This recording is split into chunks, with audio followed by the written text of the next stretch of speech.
is the Mark Reardon Show on 97.1 FM Talk.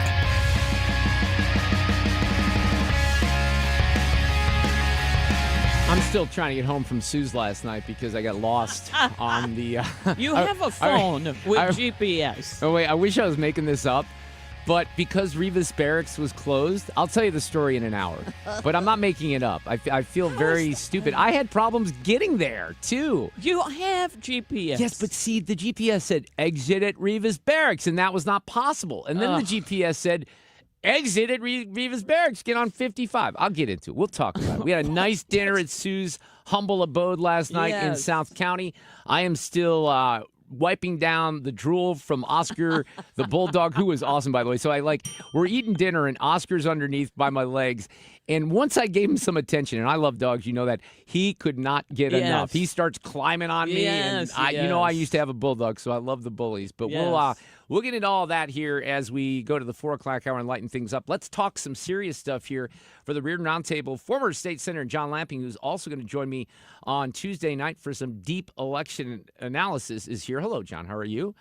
Great to see you. Let's see if we have the right... No, Ethan, we still don't have the right mic on this one. There we go. I'm doing great. Good to see you. Notice how I blamed Ethan there? I blamed Ethan even though it was my fault completely. Former State Senator Jeff Smith is here as well. How are you? A typical conservative. No, that's actually not a bad point. I'll accept that. All right. So there's a part of me, gentlemen, that even wonders, and we're going to do it anyway, whether or not we should have a conversation this afternoon about Amendment 4 and Amendment 5. And let's start with Amendment 5, John, because I cannot see how in any way, shape, or form this thing even comes close to passing. I'm not sure who messed up what. I support it because I think it's an opportunity to transform the tax system in Missouri.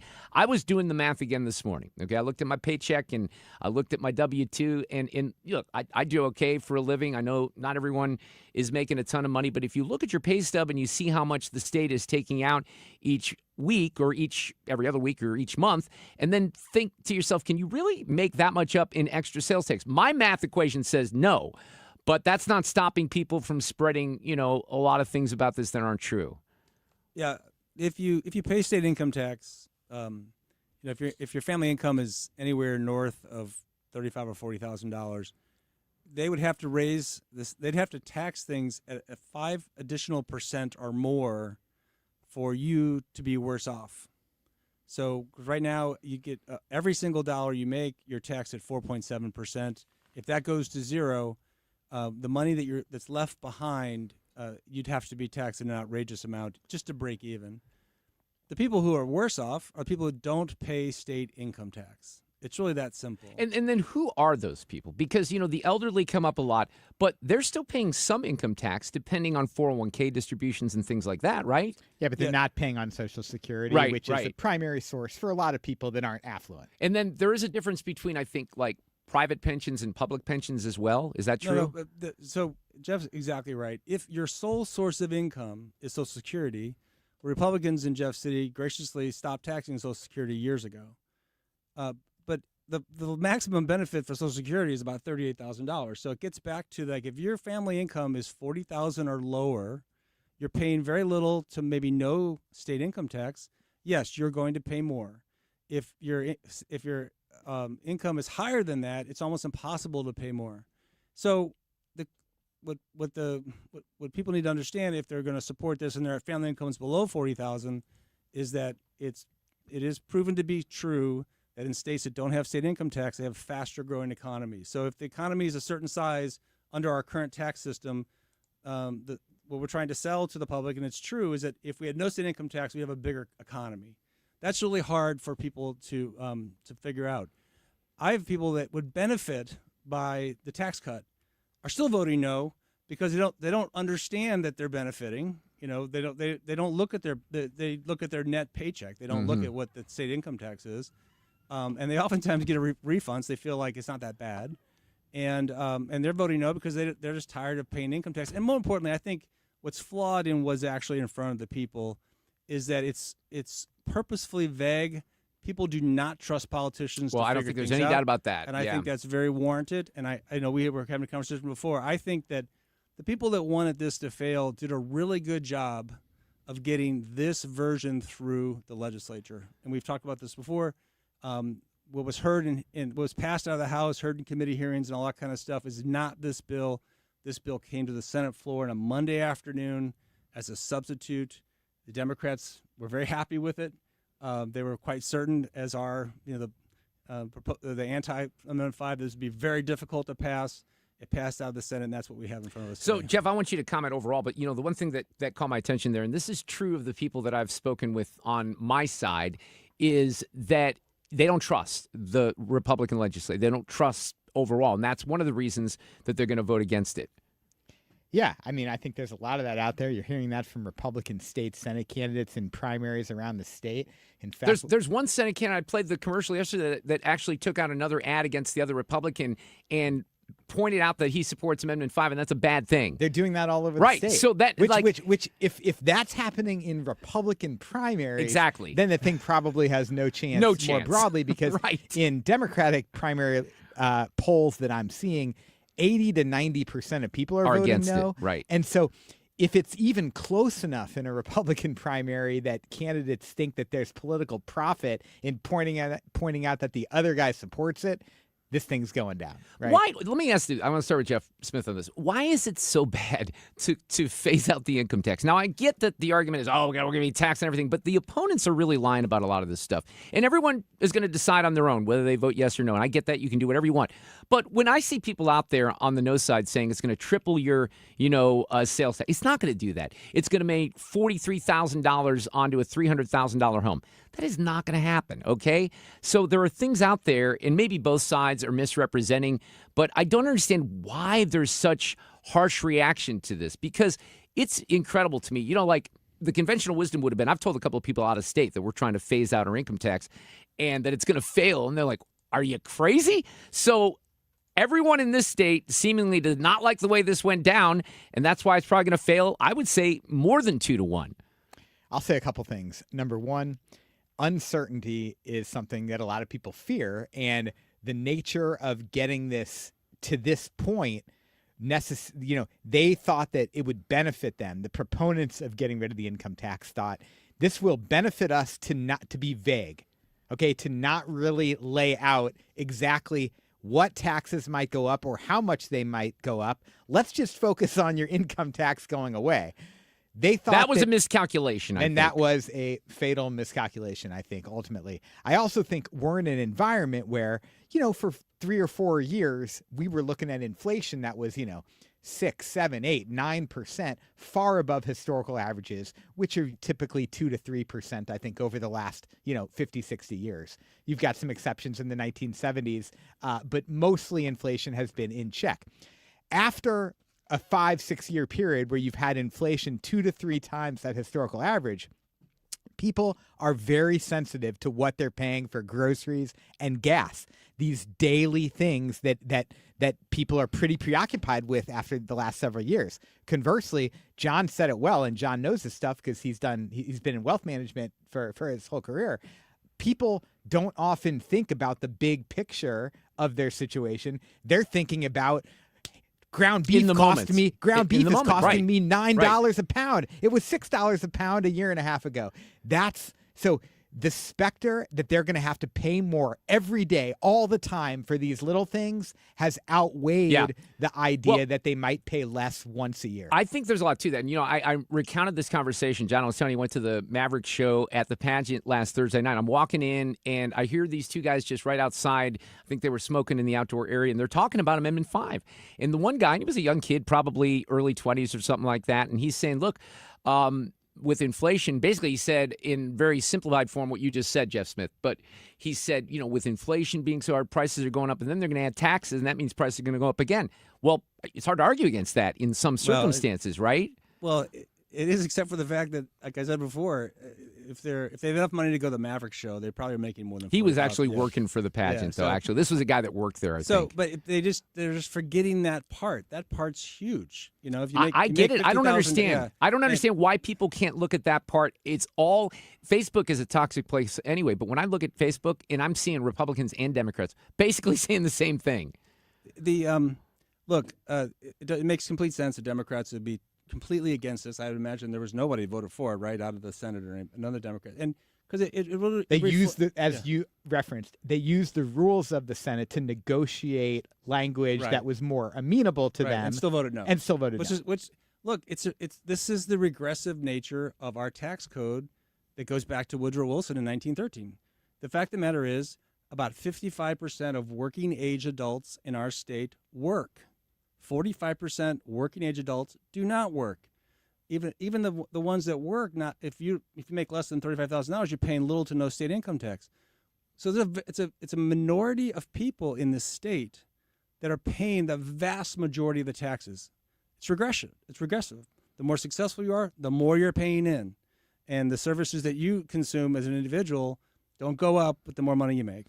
And so the Democrats are against it. It's the regressive tax code. That's what this is. And it's our rate. We pay so much more in income taxes relative to other taxes. It is easily one of the huge reasons why our economy is as stagnant as it is. That's John Lamping. Jeff Smith is here as well. Jeff, is there one thing I've had people ask me is, well, what's the Democrats' idea for economic growth? If you don't like this, how do you get Missouri back on track when it comes to economic growth? Well, I think that, number one, like higher education and having more people who are in K-12 right now go to college, graduate college, and be a workforce that major companies think will be beneficial to them is more important to every CEO pretty much I've ever talked to. They're not making these big decisions about where to locate companies or huge branches of companies based on tax regimes as much as they are. This is a place where we'll find the workforce of the future. So I think Democrats' vision is more about creating that workforce that will attract companies rather than changing the tax structure. But I have friends. I think we might all have friends that a good friend of mine in Las Vegas who got his company to let him live there because there was no income tax. So people go to Florida. There's no income tax. There's certainly appeal there on the part of people who are paying it. But this thing has been really kind of mangled, unfortunately. How much damage if it fails, and it fails bigly, to Governor Kehoe, John? Not enough. Really? No, I really do. You mean he won't get the blame? No, he will not get the blame. Look, this is a huge idea. And Mike mentions oftentimes that he ran on this, which is maybe. He ran on a lot of other things too. And well, this was one of the promises, though. Yeah, but this is if all the things he ran on, this would have the biggest impact on the way our state operates going forward.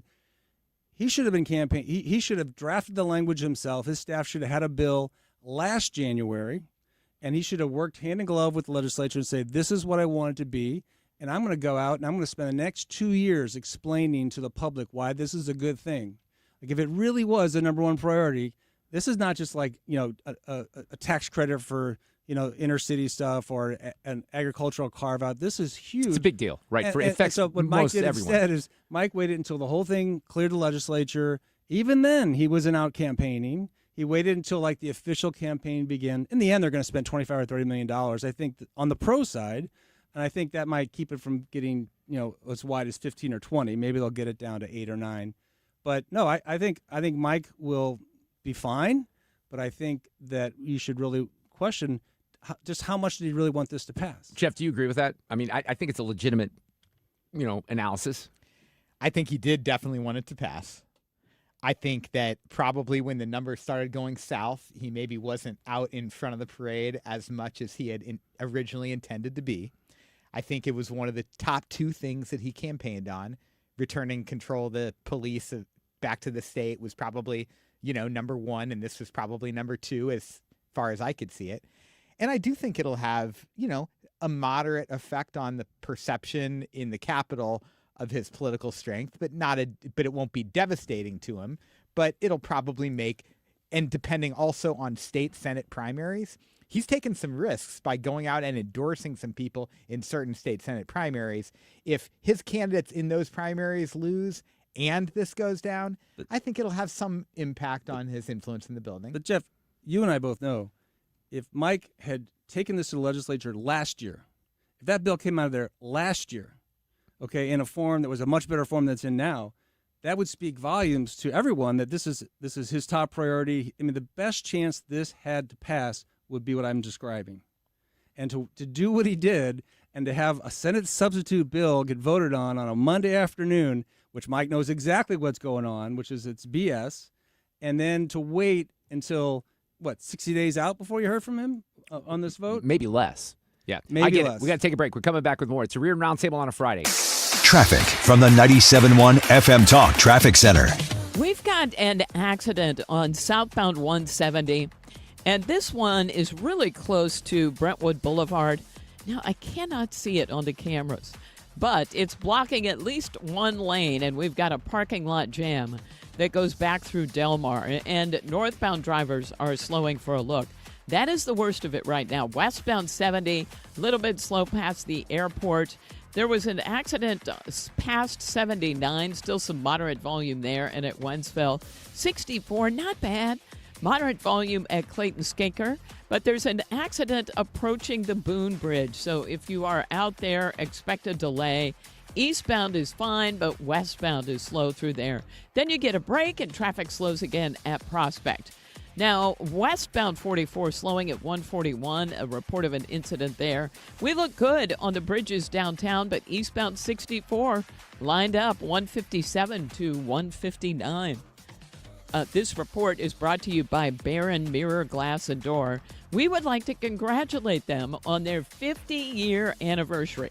Now, you don't stay in business that long without being really good at customer service and having outstanding product.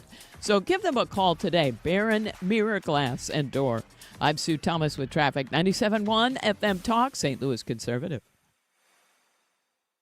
Oh, it ended, didn't it, Sue? I thought we had a little music there. Hey, we had a great get-together last night with Sue, and I'll tell the story of how I got lost on my way home. But Dave Klein was there. We call him Producer Emeritus, and he went through MasterCars, Inc., and I saw his Chevy Suburban last night. He's got a big family, 4 boys, and he needs a big vehicle. And even said, and this is one of the things I talk about with Alex and Gary, is when they were hunting for a vehicle, because what Dave did is kind of what I recommend you do if you're looking for a vehicle. You can get a great used car with some miles on it, and the price is going to be a lot better. Look, those new Chevy Suburbans are really expensive. So he said that Alex found one in particular, and then he backed off it because they know their vehicles. They said, this one's got, a collision report or whatever it was. So they're going to make sure that you're going to get the cleanest vehicle that you can. One example is like on an SUV, probably won't get one from up north in Wisconsin or Minnesota because of the salt.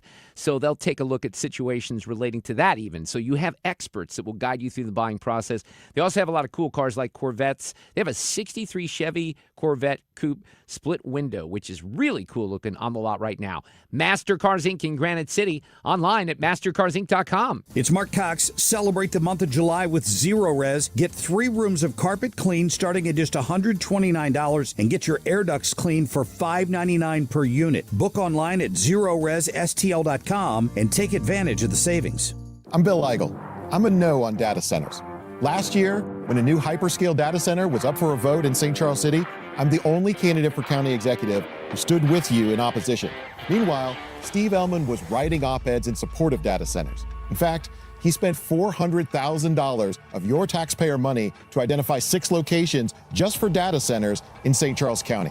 I'm Bill Eigel, and if you don't want data centers in our county, then I'm asking for your vote on August 4th. Paid for by Eigel from Missouri. Lisa Borchers, Treasurer. Men, if you're suffering from erectile dysfunction or PE, you're not alone. Most importantly, you don't have to live with it. Paramount Men's Medical Center restores men's sex lives in just one visit. Their painless breakthrough treatments eliminate ED and PE, even when Viagra and Cialis don't work. Here's Dr. Simovitz, specialist in men's health. Paramount Men's Medical Center's painless breakthrough treatments eliminate ED and PE, regardless of age or medical history. 98% of patients see instant results right in the office. Men are now lasting longer than they ever imagined. And the best part, at Paramount Men's Medical Center, your consultation and first treatment are free. Qualified patients even get their testosterone checked free. Call 314-887-4333. 314-887-4333. Take control of your sex life. Call now. 314-887-4333.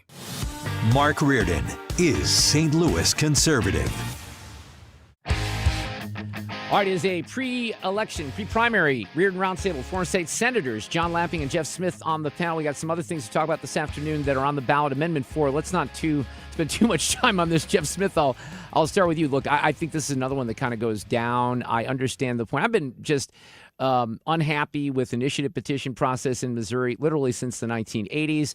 The way that we're choosing, at least now, to fix it is to say, okay, if you want to pass an initiative petition like the marijuana issue or whatever else, you not only have to have a majority, but you have to have a majority voters in each congressional district, right? So there were options. Like, couldn't you have ramped it up to, instead of just simple majority, could have made it 55 or something? Those ideas were on the table, right? Could have made it 4/7. There were a lot of ideas to the table, but instead they picked the one that is kind of reminiscent of that old line in Animal Farm. All animals are equal, but some are more equal than others. Like, all voters are equal, but some are more equal than others. It has to pass, every single congressional district. But, and so one congressional district that's against something might vote against it 51-49. It could win 90-10 in the other 7 districts and win 80-20 overall, but go down because those few voters in that one district that opposed it are more influential, more important than the other voters in the other 7 congressional districts. It just doesn't make sense to me. It didn't make sense to the voters. That's why I think people are skeptical. That's why I think it's going to go down when they could have done something, as you said, that was a lot simpler by just simply raising the threshold. I would have been more of a fan of that if you say 55% or whatever the number will be. Another moot point, perhaps, John Lamping, because I don't think this one passes either. No, I don't think it does either. I think 55 would probably be a bridge too far as people giving up their rights to go to the ballot. They think that they're going to go to the ballot, and the point of the fact is they need to have $5 million to go to the ballot. So, bring initiative petition process. I think this one will come back.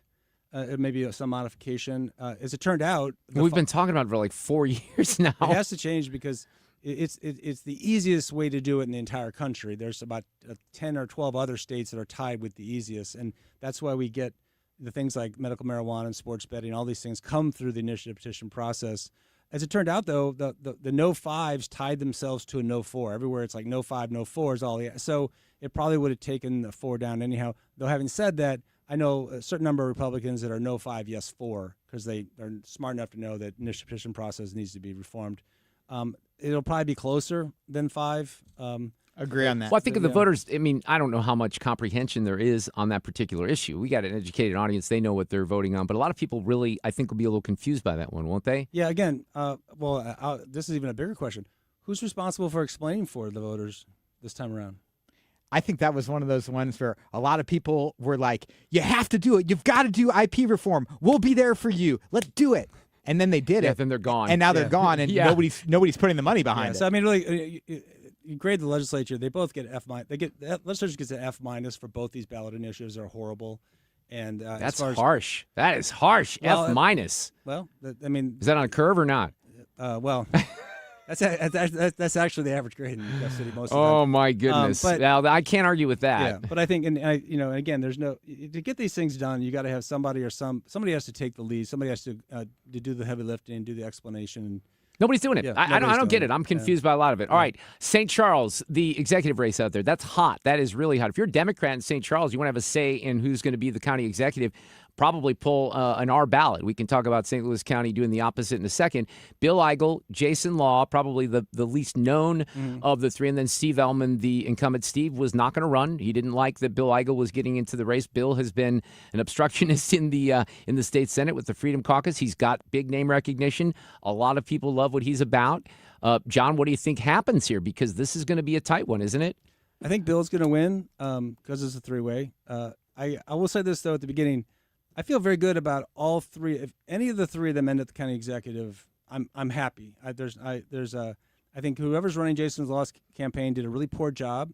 I think he's an interesting and capable individual whose campaign did not allow him the time necessary to explain who he was to the public. He's got very low voter ID. You may recall he came out early last year, and when that happened, I thought, well, this would be interesting. He'll have a year. He's doing the right thing. He's going to campaign for a year and a half, explain to everybody who he is. I feel like his campaign shut down until like maybe 2 months ago. I don't understand that.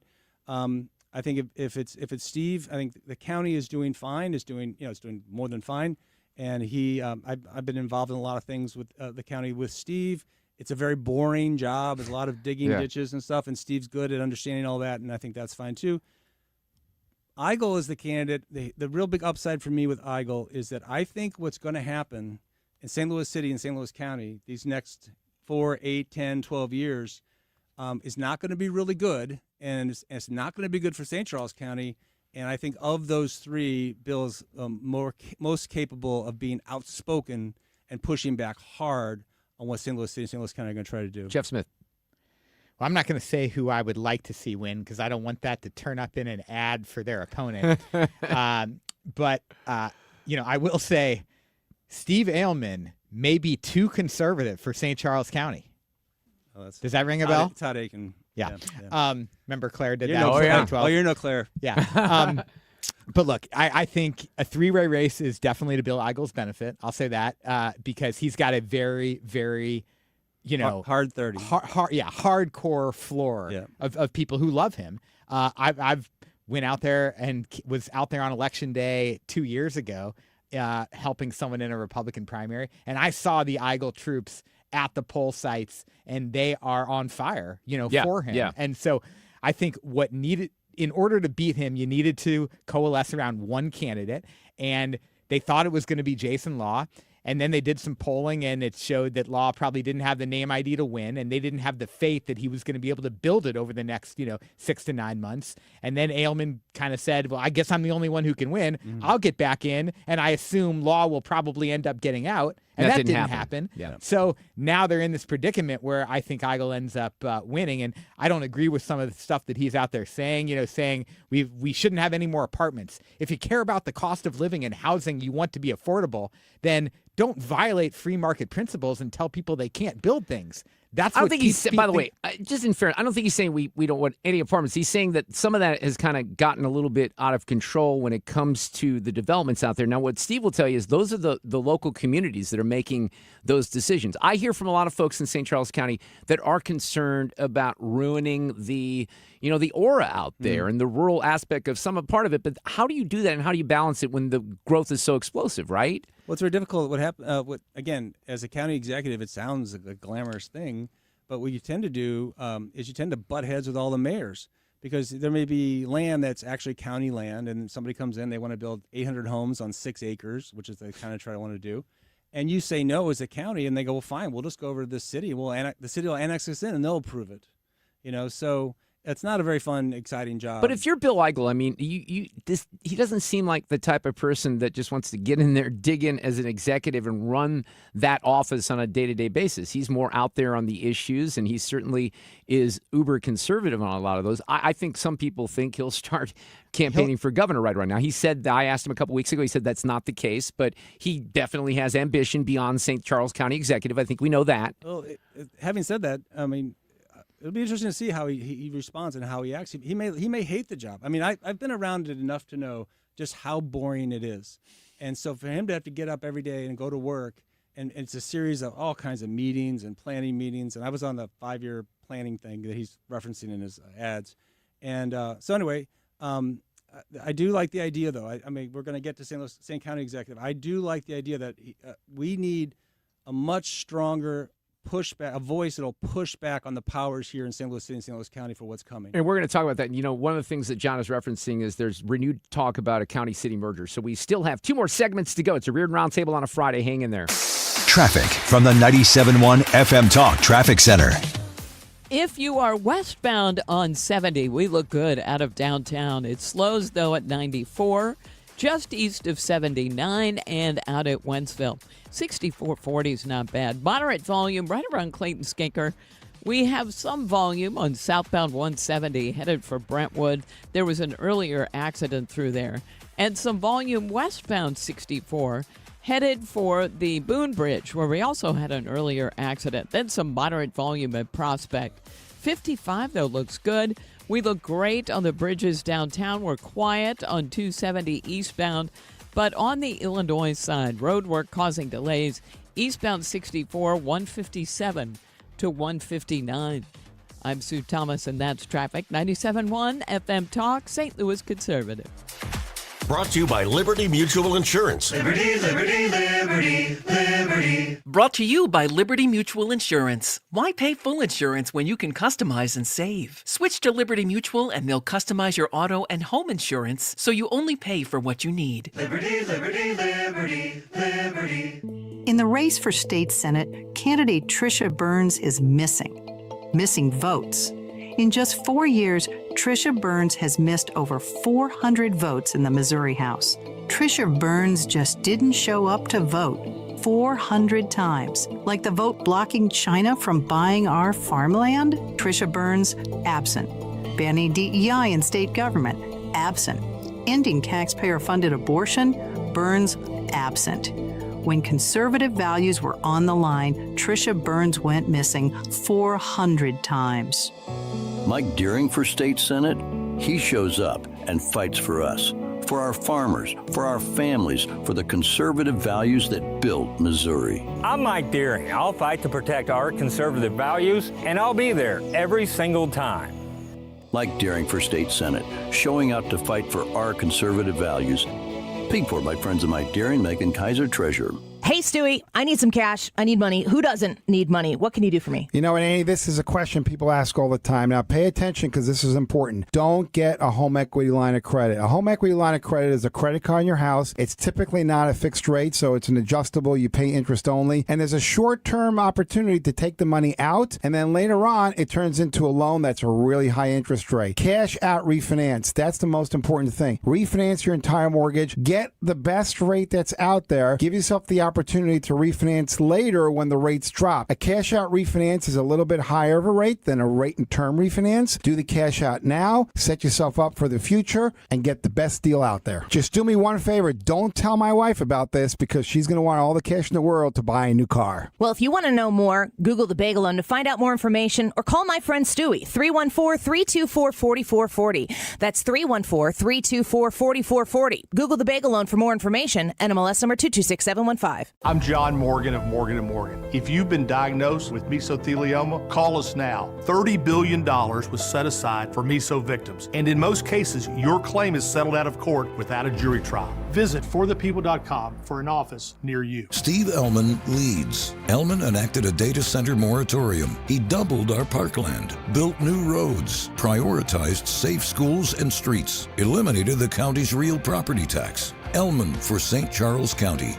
Bill Eigel misleads. Eigel talks but didn't pay his property taxes, but voted to give tax credits to the company behind the St. Charles data center, and was rebuked by Trump's lawyer for scamming donors. Paid for by the committee to elect Steve Ellman, Michael Summer Jr., Treasurer. It's time for a $98 AC tune-up. This portion of the show is sponsored by Jerry Kelly. Heating, air conditioning, electrical, and plumbing. Where common sense rules the mic. 97.1 FM Talk. St. Louis Conservative. All right, it is a Friday Reardon Roundtable. We still got a lot to cover here. Former state senators John Lamping, Jeff Smith on the panel. All right, so I've already told the audience I'm going to pull a Democrat ballot in St. Louis County on Tuesday. I haven't voted yet because I want to vote in the county executive race, and Dennis Hancock is really going to be the Republican nominee. And I wish I felt like a Republican could win in St. Louis County. I just think that I've seen too much evidence. I was there the night that Rick Stream and Bill Corrigan lost in their, respective campaigns, headquarters way back when. Jeff, I'm going to start with you on this one. I've gotten to know Senator Williams just a little bit. I've known Jake over the years. Super nice guy. He's kind of embracing his nerdiness, if you will, in this campaign. He didn't have a lot of choice. Well, maybe not. But look, he's a smart dude. Did he go to Harvard or something like that? All you guys are fancy people with educations, but what do you think ends up happening in that race? Because, look, I think a lot of people thought going in, Brian Williams was absolutely the prohibitive favorite, and I'm hearing folks, thinking that Jake can pull this off on Tuesday. Yeah, first of all, Jake is a brilliant guy. People talk about, I hate politicians and I hate politics. It's all drama and it's all backstabbing and intrigue and lying. If you don't want that and you just want someone that literally focuses on policy and making the office run well, and like he says in his commercials, he's never going to be glamorous, but he is going to do the job. Jake's kind of appealed to that exhaustion with all the drama in St. Louis County politics over the last decade. So that's been in his favor.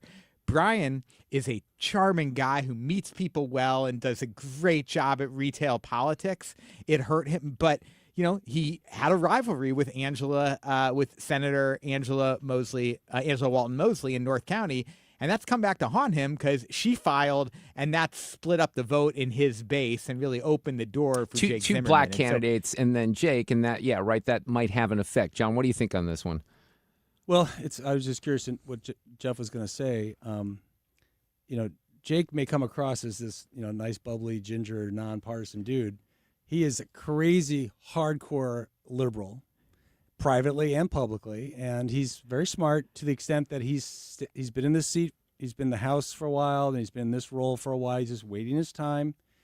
And so if the primary election is one that brings out a ton of crazy liberal St. Louis County people, which, by the way, that's kind of St. Louis County. Right. That's the majority, John, right? Is Jake too liberal for St. Louis County? No. Actually, sadly, with the Democratic Party now, we have to sort of look at, well, is he a socialist or is he just crazy liberal? So actually, he's probably closer to the center of your party now, because I don't think Jake's a socialist yet. He doesn't have to be yet. But my point is to say is that if that's who's gonna vote in the Democratic primary, Democrats. Who comes out and votes in the Democratic primary in St. Louis County? Liberal Democrats. I've represented a bunch of them in Creve Coeur and Clayton and places like that. Jake's their guy, because Jake hasn't just been sitting there, measuring the value of your home so he could tax you more. Jake's been going to all the things that all these little people go to year in, year out. He's in there. Along comes Brian. Brian's like the shiny object. Brian's the guy the Republicans are kind of okay with, and some of the business leaders are behind Brian. We're going to get, I think, if you're telling me it's that close, is it that close? Is it close? Yeah. Then You've seen polling on it? Yeah, he has. I've seen polling on it, yeah. Yeah, and so that tells me I think Jake wins, and then we get a monstrously liberal dude, and he'll be there for a while. He's not monstrously liberal ginger. Yep. Well, to me it's weird because outside of this show, like where I live out in the Fenton area in St. Louis County, I don't see any signs. I see nothing. There's like one Amendment 4 sign that I drive by, but it's almost like this election cycle is bizarre to me. And I don't know if that's because a lot of the ads are on digital and a lot of us don't watch local television where some of these ads are. But I think I'm wondering how many is kind of a lost art right now, and there aren't many candidates that run a good old-fashioned campaign with hundreds of volunteers out knocking on doors anymore. They just aren't. No. Okay, we got a couple of races, though, to still talk about. Gina Mitten, Steve Butts. Steve, a regular on the roundtable. He was on last night. He's in a tough race in a Senate district as a moderate, centrist Democrat against Gina Mitten, who's a former member of the House. And she's trying to really concentrate on abortion, trying to get people maybe in Richmond Heights, Maplewood, Clayton to come out in that district. Steve probably has more support in South City, South St. Louis. How do you see this one coming out? I think it's also going to be very close. If the only issue you're voting on is reproductive freedom issues, then you're going to vote for Gina. And that's a salient issue with reproductive freedom on the ballot this fall on Amendment 3. If you want somebody who has shown that they've developed tremendous respect in Jeff City among Republicans and Democrats, and it's been super effective in getting stuff done, then Steve Butts is probably your candidate. John? It'd be interesting in that you could have races go different ways. But I think like what I'm suggesting is if Jake wins, if you told me Jake's already won, he's going to win, then I think Gina wins. Yeah. So it's the same voters. It's the liberal, abortion is the only issue, and it's the second issue, it's the third issue, it's the fourth issue. Then they win. Of course, Steve should be the state senator. Of course, Steve could do more for this region than anybody in that Senate, including Brian Williams, right? And all St. Louisans should be rooting for, and if possible, voting for Steve Butts multiple times if you can. It is a Democratic primary, by the way. But those South City and South County voters, they can pull a D ballot and get it. They can. I've been race. instructing people that's what you do. Right. But again, my understanding is Mitten's been ahead by a lot most of the time.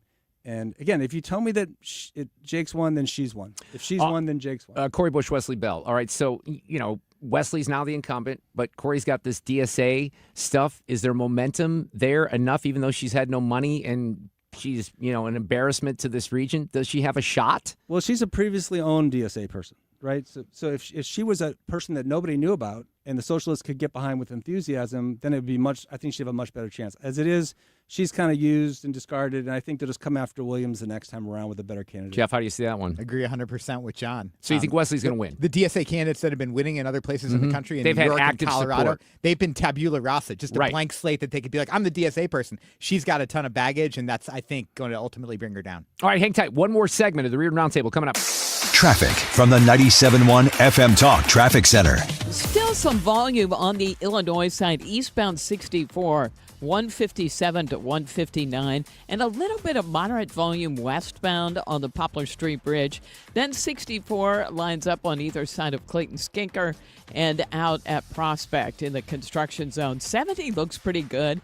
Moderate volume from 94 to just west of there. 270 looks great, and no delays on 55. Yeah, we're in pretty good shape. We're also quiet through North County on eastbound 270. I'm Sue Thomas, and that's traffic. 97.1 FM Talk, St. Louis Conservative. Missouri's primary election is Tuesday, August 4th. Join me, Mark Reardon, along with our expert panel as we break down the biggest races, critical amendments, and results in real time. Election coverage Tuesday, August 4th at 7 p.m. on 97.1 FM Talk. Call Point Pest Control, mention Annie, and get 10% off your pest problem. Once summertime hits, ant populations begin to reach peak numbers, maybe even into the millions. Call Point Pest Control before they invade your home. Call Point Pest Control, 636-798-0023. You know, there's even more like AI news today. We do this segment with George Rosenthal from ThrottleNet every Tuesday, and I've kind of joked that we can almost have him on every day because there's so much out there. But let me tell you what his company does and what they can do for you here in St. Louis, because ThrottleNet is an IT company, and they're your IT everything. They're not an internet provider, but if you're a business owner and you need to navigate the world of technology, which is getting even more difficult by every day, well, then you want ThrottleNet on your side, and they're going to give you a real easy way. If you are a business owner, this is something you can do at any time, and maybe you have a little time this weekend to go to throttlenet.com/971. That's going to give you a free baseline IT security audit. What George and the team from ThrottleNet will tell you is that you really can't know how to move forward if you don't know where the gaps exist. And this is going to give you a very simple risk score. It shows you where you're strong, where you're not. And if you're not strong, you got to fix that. And ThrottleNet's going to come in and fix it. So you can't improve cybersecurity if you don't know your baseline. This audit helps you do that. Do it today. Don't put it off. ThrottleNet.com for your baseline IT security audit. And it's free. Put a /971 on there. We're back with the roundtable in a moment. Did you know replacing old vinyl windows with more vinyl windows might not be the best choice? Hi, it's Kim, and I'm here to tell you about Infinity from Marvin Windows, because these fiberglass windows, they're energy efficient, they're beautiful, and they're custom built to fit your home perfectly. The team at Lakeside Renovation and Design just makes the process so easy. I love the fact that they even offer a lifetime workmanship warranty. Look, if you're tired of drafts, high energy bills, or maybe hard to open windows, now's the time to upgrade. Visit windowsbylakeside.com to schedule your free consultation today. Can you believe politicians nearly doubled state spending since 2019? Yeah, that's twice the rate of inflation. What do we get for all that extra spending? Nothing. Yeah, and get this, over 200 loopholes are buried in our tax code, written by lobbyists for wealthy corporations. Our tax code is rigged against us. We get taxed on our paycheck, our home, everything we buy. I guess somebody's got to pay for all that spending. That's why we need Amendment 5. It puts politicians on a leash. Forces them to cut taxes and control spending, whether they like it or not. Amendment 5 closes the loopholes, eliminates income taxes, cuts property taxes, and gives $3,000 a year to average working families. We decide, not the politicians. Amendment 5 is the biggest tax cut in Missouri history. I'm voting yes on Amendment 5. Paid for by Missouri Promise PAC. Mark Ellinger, Treasurer. Travis Wilson here, State Representative of District 106 in St. Charles, Missouri's first state capital. As a 31-year resident of St. Charles County, I know the issues that are important to our residents, such as protecting women's sports, stopping harmful procedures on minors, and fighting the woke agenda. As your representative, I know what it takes to bring new opportunities to our community to ensure our children have a brighter future. It's been the honor of a lifetime for my family and me to represent you, and I humbly ask for your vote again on August 4th. Paid for by Wilson for St. Charles. Merle Schneider, Treasurer. Don't let tax refund worries hold you back. File now with TurboTax on Intuit Credit Karma. They'll find every credit and deduction to help you get every refund dollar you deserve, or your money back. Start filing today in the Credit Karma app. The Mark Reardon Show is St. Louis conservative. This is one of those roundtables where we really could go a couple hours. We can't do that, though, today. We have a 4 o'clock hour. We can't skip Sue's news. For the love of God, the audience would go crazy on that one, right, Sue? Oh, I don't know. No, of course they would. But we have former state senators John Lamping and Jeff Smith here as we wrap up one more segment on the roundtable. There were a couple of appointments this week that I was very confused by. Okay, one by Governor Kehoe, who names former Mayor Vince Shamel, who I think is about 125 years old at this point, to the Education Board. And then Kara, who I've lost all faith in at this point, the mayor, who's in Mexico trying to recruit migrants, appoints and hires Faisal Khan, the disgraced former St. Louis County health director, to a job in the city. Can you guys help me out with either one of those? Why do we need Vince Shamel? God love you, Vince. I know you were mayor about 100 years ago here in St. Louis, but is that the best choice that Governor Kehoe can make? So I'll say two things. Number one, Vince Shamel's got more energy than anybody his age I think I've ever seen. Okay. I mean, he still wakes up in the morning and thinks, to his great credit, how can I make this region better? Okay. Secondly, take your word for it. Those appointments depend on, you got to appoint someone from a certain geographic area and a certain party. And Governor Kehoe wants to make sure that there's somebody who is not just beholden to the teachers' unions, but wants to make sure that families have options. Vince has supported charter schools in the city, in particular an art school connected with Grand Center when he ran Grand Center. I think Shamel's a good pick. And so I think really? I'm fine with the pick. Yeah, You're okay with it? Well, I think it's not good news you're going to be delivering to the schools in this part of the state. It's going to be closing schools, consolidating schools, offering more school choice and things like that.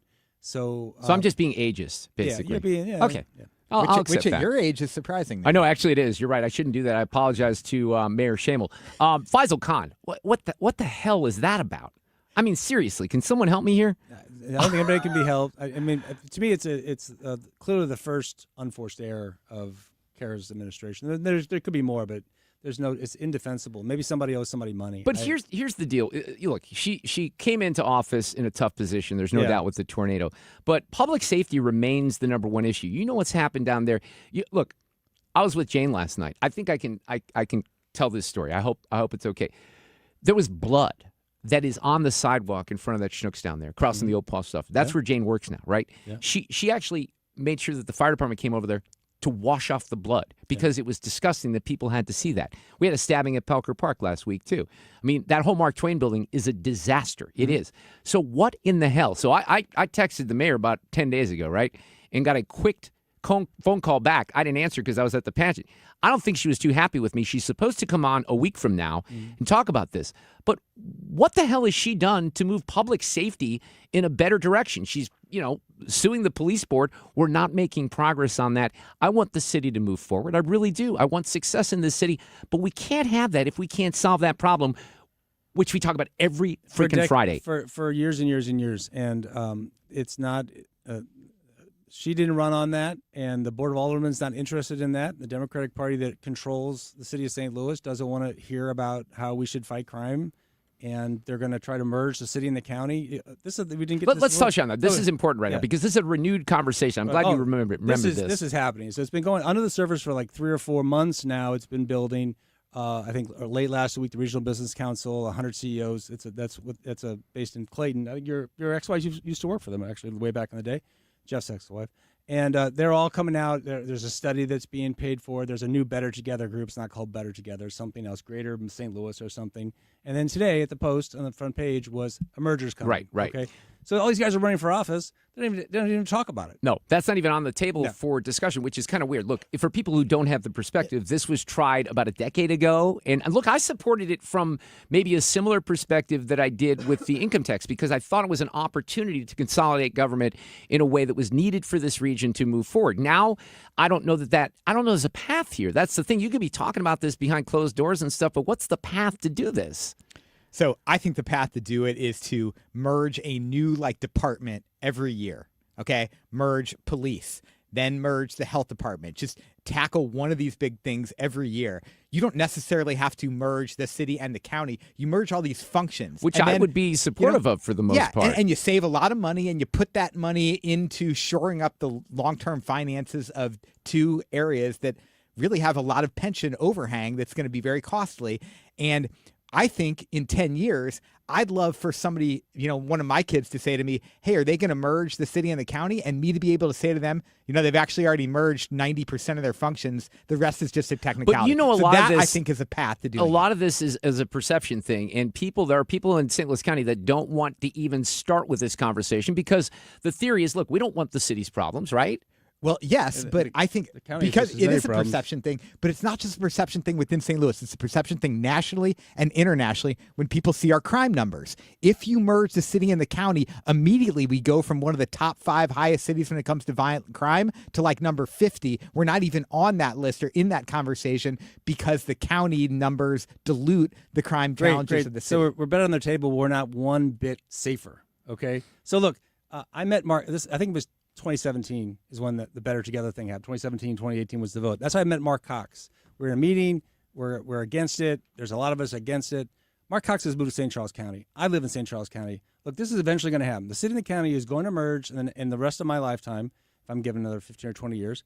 And because the people that are against it are going to throw up their hands and they're just going to leave. Yeah. And that's when I talked before about St. Charles County and Warren County and Franklin County and Troy County. What's going to happen is once that merger happens, then the powers that be behind the city and county merger are going to look at them, they call them the collar counties, and say, okay, boys, you need to get in the boat too. We need to share services with you. We need to, transportation dollars, all these things. So that's like the idea of having Bill Eigel out there, giving them proverbial middle finger is not a bad thing. And it is amazing. We're having an election for the county executive, Democratic primary. Nobody's talking about that. Nobody's talking about it. I think which means it's going to happen. Give Sarah Fenske some credit. In Sarah Fenske's interviews of all the candidates, she asked them both that, spot on.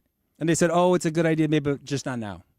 And there's no press on it. There's nobody's talking about it, Jeff, because they know that it doesn't do well in a primary. I think you're right about that. Yeah. All right. Hey, we got to wrap it up. John is going to spend some time with me on Tuesday night here in the studio. Jeff, love to have you on the phone if you're available to kind of weigh in as some of the results come in. Sure. That offer's on the table. Same compensation as usual, just so you know if you need to check with your agent. I'll be in New York City, which is actually still standing after a year of Zora. Is that where you're going to be? I know it shocks you. Are you going there to sell your second property that you have to pay taxes on? He's going grocery shopping. I'm going to take my daughter for her birthday to Hamilton. Oh, that's cool. That's going to be awesome. Yeah. Seeing it on Broadway, I think, would be really, really awesome. All right. Great to see you guys. John will see you Tuesday night. Yep. Traffic from the 97.1 FM Talk Traffic Center. Accident eastbound 44 out at Highway 50. So if you're that far out, just bear that in mind. Now, westbound 6440 in the city, it's moderate volume, but it's approaching Hampton out through McCausland. And then slowing again, Lake St. Louis Boulevard, pretty much out through the 70 split. Now, 70 westbound is fine out of downtown. Little slow past 94 and at Wentzville. And let's see what else. 270 looks fine. 55 is just a little slow south of Highway M. And if you're headed into Illinois, we're fine on the bridges. 64 eastbound slow, 157 to 159. 5570 eastbound slowing at 203. I'm Sue Thomas with traffic. 97.1 FM Talk, St. Louis Conservative. So 3 years ago, a little more than 3 years ago, I took a group of listeners to Spain. We went to Madrid and Barcelona. We had a great time. Last year, I took a group of listeners to Greece. We're going to kick off another trip for next spring. The announcement coming just around the corner after Fox News. It's time for a $98 AC tune-up. Honey, I found the one. Oh, I thought I was the one. Oh, you are, but this one's certified, background check, shows up on time, and can install all the ceiling fans. Heating, cooling, electrical, and plumbing. Trusted pros who do it right.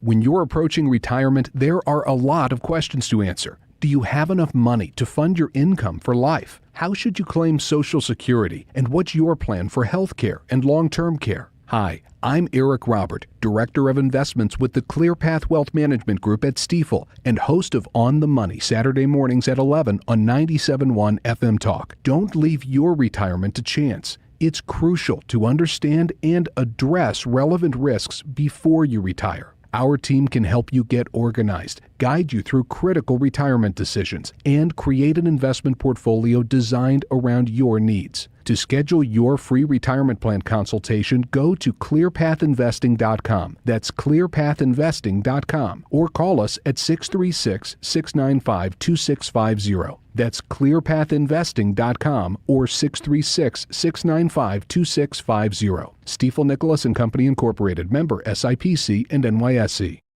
I've noticed over the last 15 years, no, let's just say 10 years, how astronomical the prices to heat and cooler homes are for the equipment. Because there was a time when you would call me and it was affordable. If you have a house and you want air conditioning and you just want it to cool your house and you want to heat your house, I have a system that I made a special buy on that will do just that and save you money. Common sense will tell you if you just replace your old, and I'm talking 15, 20, 25, 30, 35-year-old system with a new system, you're going to save big dollars. If you're interested in that, call me. One easy number, Missouri and Illinois. It's 314-293-2600.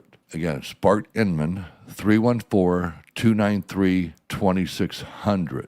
God bless. When Donald Trump needs conservative votes to help pass his agenda for Missouri, Representative Trisha Burns never answers the call. Trisha Burns has missed 370 votes. Burns is bucking President Trump's priorities. Burns did not vote to stop DEI initiatives, prevent China from owning Missouri land, defund Planned Parenthood, and Burns did not vote to ban boys from girls' sports. Trisha Burns not showing up for Missouri and President Trump. Instead, Trisha Burns spends her time pulling pranks on the suicide prevention hotline. Yes, you heard that right. Trisha Burns lied to the police and staged a fake suicide emergency. She sent a series of messages to the hotline and said she, quote, had a gun to her head, end quote. When she got caught, she said there'd be no consequences because she's a politician. By August 4th, vote to show Trisha Burns that there are consequences to being bad at your job. Let's Go Brandon PAC paid for and is responsible for the content of this advertising. Not authorized by any candidate or candidates committee. Chris Foss, Treasurer. KFTK FM Florissant.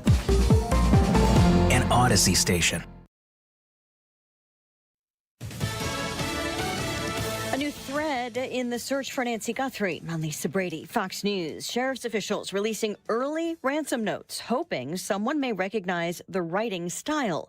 The first note demanded cryptocurrency. The second said the 84-year-old had died shortly after being taken, adding she's buried in nature now, and nothing you could have done could have changed the outcome. Exactly 6 months ago, Nancy Guthrie's son-in-law dropped her off at her Tucson home after a family dinner. She has not been seen or heard from since. Despite compelling doorbell video evidence of that night of the suspected kidnapper, no one has been named or identified. Fox's Claudia Cowan. The Pima County Sheriff's Department now says that 2 videos recovered from Guthrie's doorbell camera might be from 2 separate days and may indicate that unidentified man was preparing ahead of when Guthrie was taken. Investigators say they continue to follow all credible leads. President Trump is rejecting an intelligence assessment that Iranian hackers may be targeting U.S. water systems. An initial assessment from federal and state agencies says Iran could be behind coordinated cyber attacks on infrastructure targets in 7 states, including 30 community water systems in Minnesota. But at Camp David, President Trump disputed Iran is to blame. I would blame it on Minnesota and the governor, the corrupt governor of Minnesota. They like to say, oh, it's Iran. Iran should be so lucky. Iran's got bigger problems than worrying about Minnesota. The FBI warned states earlier this week of potential threats to internet-linked water and wastewater infrastructure, saying at least 7 states have reported incidents and some attacks have disrupted water operations. Fox's Jared Halpern at the White House. During that cabinet meeting, the president also said the U.S. will be hitting Iran very hard and that he's losing faith in talks because he says Iran lies. America is listening to Fox News. When I hit my 50s, I felt like things were slowing down. This is Sandra's Metamucil story. I started taking Metamucil for digestion, but had no idea it would impact so much more. Not only did Metamucil help me feel more regular, but my heart health saw the benefits too. Metamucil, One simple routine, 4 health benefits. Digestive health starts here. Go to Metamucil.com for more details. My name is Whitney Allen, and I'm a widow. My husband, Ryan, died. We never thought we'd ever have to use life insurance, but the unexpected happened. With Ethos, signing up was fast and 100% online. You can get a quote in seconds, apply in minutes, and get same-day coverage. No medical exams, and you can get up to $3 million worth of coverage. I'm grateful we were prepared. Get your free quote at ethos.com/term. That's ethos.com/term. Paid spokesperson. Time spent on application may vary. Online health questions required. Air Comfort Service, heating, cooling, and insulation. Weather. Scattered showers and thunderstorms around this afternoon. A couple of them could be on the strong side. 85 for the high. Scattered showers and thunderstorms tonight, 70. First weekend of August, Saturday, still changeable skies with scattered showers and thunderstorms, 78. Sunday, partly sunny, nothing more than a spot storm at 83. This is 97.1 FM Talk. Chief Meteorologist Dave Murray. This hour of the Mark Reardon Show is sponsored by Gamma Tree Experts. Your trees deserve the best care. Call Gamma Tree Experts. This is the Mark Reardon Show on 97.1 FM Talk. Oh my goodness, we're heading into the weekend, which is a good feeling here. I cannot believe that the month of July is essentially over. That's shocking to me. I know. The good part about that is we're just 3 weeks away from Alexa going back to school. I cannot wait. I'd pay more in taxes. Here's my offer for St. Louis County. I would pay more in taxes if you start school earlier. Just go year round so I don't have to deal with the nonsense here at my house. I'm ready. I think actually, you know what's funny? She's ready too. Oh, I bet. She really is. Her friends are excited. So last night, Sue was nice enough to have a little soiree, if you will, at her new home in South County. It was awesome, except that when I was trying to get there, okay, so you asked me if I have GPS. I do. Leave the station. Okay. Question. Yes. Were you using the car GPS or your phone? No, I was using my phone because the car GPS has messed me up before. But it's taking me down 55, which, by the way, 55 looks beautiful finally, heading out of the city. How about that, Fred? It only took a decade, right? Yes. Yeah. So it says exit Rivas Barracks. Well, I can't. There's a cop there. Something's happened. So I literally have to go all the way to Lindbergh. Yeah. And then I loop around. And well, isn't your GPS adapting? It was. Okay. It was adapting. Just checking. But here's where we ran into trouble. Okay, I'm just going to tell you. So when we left last night, okay, I'm trying to go out the same way. Yeah. Right? My GPS tells me to turn left on Rivas Barracks to get on 55. Couldn't do that. Blocked off, right? So I keep driving, and I'm like, it's going to reroute me, right? Yeah. Well, but I kept fearing that it was going to reroute me back to Rivas and 55. So I just kept going. I'm like, I got to get to Gravois. I knew that Gravois was going to come up. That's true, it would. But it took a while. So I get to Gravois, and then I finally get to 270. But, I mean, I was legit kind of turned around and lost for a while there because I didn't want it to circle me back to Rivas. Now, I don't know what Dave Klein did because he's basically driving exactly where I am. You should have just waited for him I should and have followed him. I think I should have followed him. But anyway, it was very nice of you to have us over last night. I was going to try to lead you to the highway. Thank you, but Fred. You went too fast for me. But Fred, if you would have led me to the highway, you would have led me right there. No. Why? Where would you have taken me? I would have taken you down to Lindbergh. Mark That's Reardon, what I took. Right. He was producing the entire night. Am I wrong, Ethan? He would have produced you home. It's true. Yes. Listen, how would you have instinctively known to go to Lindbergh instead of Rivas when that's the obvious exit? He knows because of the Rivas, construction. Because of the construction. Yeah. You know, I have a confession to make with this. Yeah, please. I hope it makes me look better because nothing else is making it look maybe good this it will. afternoon. I wasn't paying attention. I was being a distracted driver last night, and I'm not on the south side of the city very often. You got lost too, didn't you? I don't know if I would say I got lost because, like a normal person, I use my maps and always can figure out where to go. Thank you. I did take 44 instead of 55.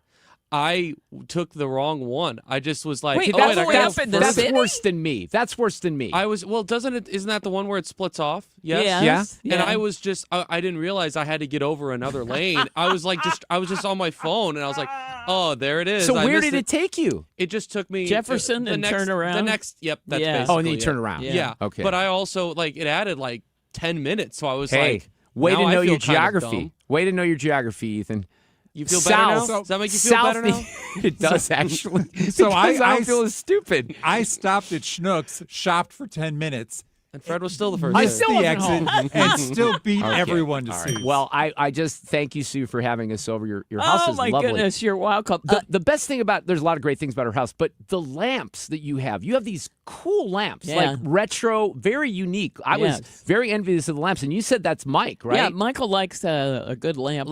He's Listen, got I some love really lamp. good lamps. The lamp game was very good. There was a lot of good parts about the tour, but you're fooling yourself. And by the way, if the best part by far wasn't the toaster in the wall. The toaster in the wall is cool. It's a classic. By the way, just for the record, and I got so crushed on this mustard on brat thing on Twitter. I mean, it's not. It was running. It's like running 100-1 against me. Yeah, in kinda ketchup. is. So Wow. I just want people to know. I had brat last night. Yes. Had a brat and a half. Yep. No ketchup. I just had mustard. And how was it? It was fine, but I wanted ketchup. Oh. But the ketchup that was on the table was generic ketchup. Well, Fred I don't bought eat it. Of course generic it's ketchup, generic. I Fred. thought that was funny. And I'm I not, got- I'm What do you not, mean you don't funny. eat generic ketchup? What kind do you eat? Okay, listen. and I'm not going to buy the Heinz. most expensive ketchup This is for Fred. you to use on one Thank you. brat. Yeah, Fair enough. Fair enough. Okay, wait Tell a him, minute. Fred. Let's talk about it. We did the taste test. We found out that he doesn't like Heinz the best, yet he still buys it. I don't want to talk about that. That's I taken the fifth like Anthony Fauci. All right. Hey, I'm very excited because I've taken listeners on 2 awesome trips in the last 4 years. We went to Spain, Barcelona, and Madrid a few years ago. Went to Greece last year. Did this all with my friend Mike Kenny, who I've traveled with many, many times before. And Mike is on the line with us. Where are you? Are you in a foreign land or are you at home in Minnesota this afternoon? Hey, Mark. I'm actually home in Minnesota. Not going anywhere for a bit yet. Just trying to enjoy the last bits of summer up here. Well, when do your kids go back to school? 3rd week August or sooner than that? Yeah, actually, the last week of August, Okay. they go back. So, yeah, I was listening to you, and I think they're chomping at the bit more than me to get the kids out. So, Well, Mike, I follow Mike on Facebook. We've been friends for a long time. We had a great trip to Italy maybe 12, 13 years ago, but I think it was like 4 years ago, and I saw you post some pictures of Croatia, and I was blown away. I couldn't believe how beautiful it was. And since then, I've seen not only your pictures, but other people who have traveled to Croatia. So, Mike, we're going to Croatia next year, aren't we? we are finally after you've mentioned that years ago, and it's such a fabulous trip. And the dates set up for you are May 25th through May 25th through June 5th, 2027. And for a minute there, I excited. thought I was going to get the whole month off, but that's okay. May 25th through June 5th of next year, Best of Croatia with the Mark Reardon Show. It's a 12-day trip, right? But what's unique about this is, and we were on this Greece trip last year, and part of that was on the water with a ship, but this is literally a ship that just has 36 passengers, right? Exactly. That's what this trip is so special. It's a combination. We spent a couple days in Zagreb, the capital of Croatia, then head down to the Plivice Lakes, which is an absolutely stunning national park. And then we get on a ship for 7 days, and it's more of a yacht. There's only 18 cabins. It can only hold 36 people in total, and the ship is ours, which is going to be really, really lovely. So you feel like you're on the lifestyles of the rich and famous because you're taken really well taken care of. And the ports of call we visit and the ship itself are absolutely stunning. Yeah, what is your, because I'm going on just photographic evidence and videos that I've seen, and I was just always kind of stunned by how beautiful some of the scenery was in Croatia. So how did you discover Croatia, and when did you go there the first time? Because you've been several times, I think. Yes, I have. It was probably about 7 years ago. In the off season, I tried to go and visit different areas throughout Europe and the world to look for new trips, and always a new itinerary. And Croatia has always been there on my list as well. And I went there and took this cruise. I was with my family, just inspecting the hotels and the ships. And I was blown away and like, how have I never really truly heard of this place or seen some of these sites and haven't heard too much about it? We've heard of Rome and Venice and all these other places, but Croatia is always kind of a little bit more quiet. And once we went and saw these sites, it was unbelievable. And we've had several groups have taken this itinerary and they come back with rave reviews, and the reviews are on our website too. But people just keep coming back and they absolutely love this hidden gem. So it's 2 nights in Zagreb, but then we're on the ship and we're seeing a lot of places. Give your best pitch here for this, Mike. Tell people why they want to come along with me, what they need to do. This is going to be a fun trip. I have no doubt we're going to sell it out relatively quickly, but let's get the hardcore pitch in here. Let's get some people interested. Yeah, I think it's really the sites that we see with Zagreb, the Plivice Lakes, and all the small little islands that we're going to visit on the Dalmatian coast. And the ship itself is part of the success of it too, because it's that small ship. It's got fantastic meals, breakfast every day, lunch included on it, several meals. And it's just the small ports of call that we visit. Even if you're a non-cruiser, you think this isn't a cruise, this is an experience. And we go into small ports of call. So the big cruise ships can't go there. Only the small, locally owned, smaller yachts like the one that we're using are allowed into these ports of call. So if you want something that is a little bit different from in Europe, you want excellent weather, fabulous food, amazing villages and cities, this is really the trip for you. It all at a relaxed pace, which you'll really, really enjoy. Again, we have people coming back, taking the same trip again. They love it that much. I believe it because I'm so excited about this. So it's definedestinations.com. You can find details there. I'm going to put something up on my Facebook, on my Instagram, and on the X, formerly Twitter, as well. We're going to start seeing if we can get people on board here. I know that my friend, the Fitzgeralds, you've been with them a couple of times traveling. I think they're interested for sure. So maybe we can get some of the folks that were with us in Greece and Spain, Mike. But hopefully we get this thing off and rolling, and I can't wait. It's going to be exciting. This has been on my list for a while. In fact, it was on my list before we went to Greece, but Greece just timed out perfectly, and that was an awesome trip. But this is really, to your point, I'm not a big cruise guy. I didn't think Greece was like that either because it was a smaller ship, but this is even more intimate and more special. So it's really going to be, Mike, you know this. We shared that ship in Greece with a bunch of people from France. Like, it was the French and then 30 Americans. And it was a little weird because the French were a little judgmental, but this is just going to be our group, right?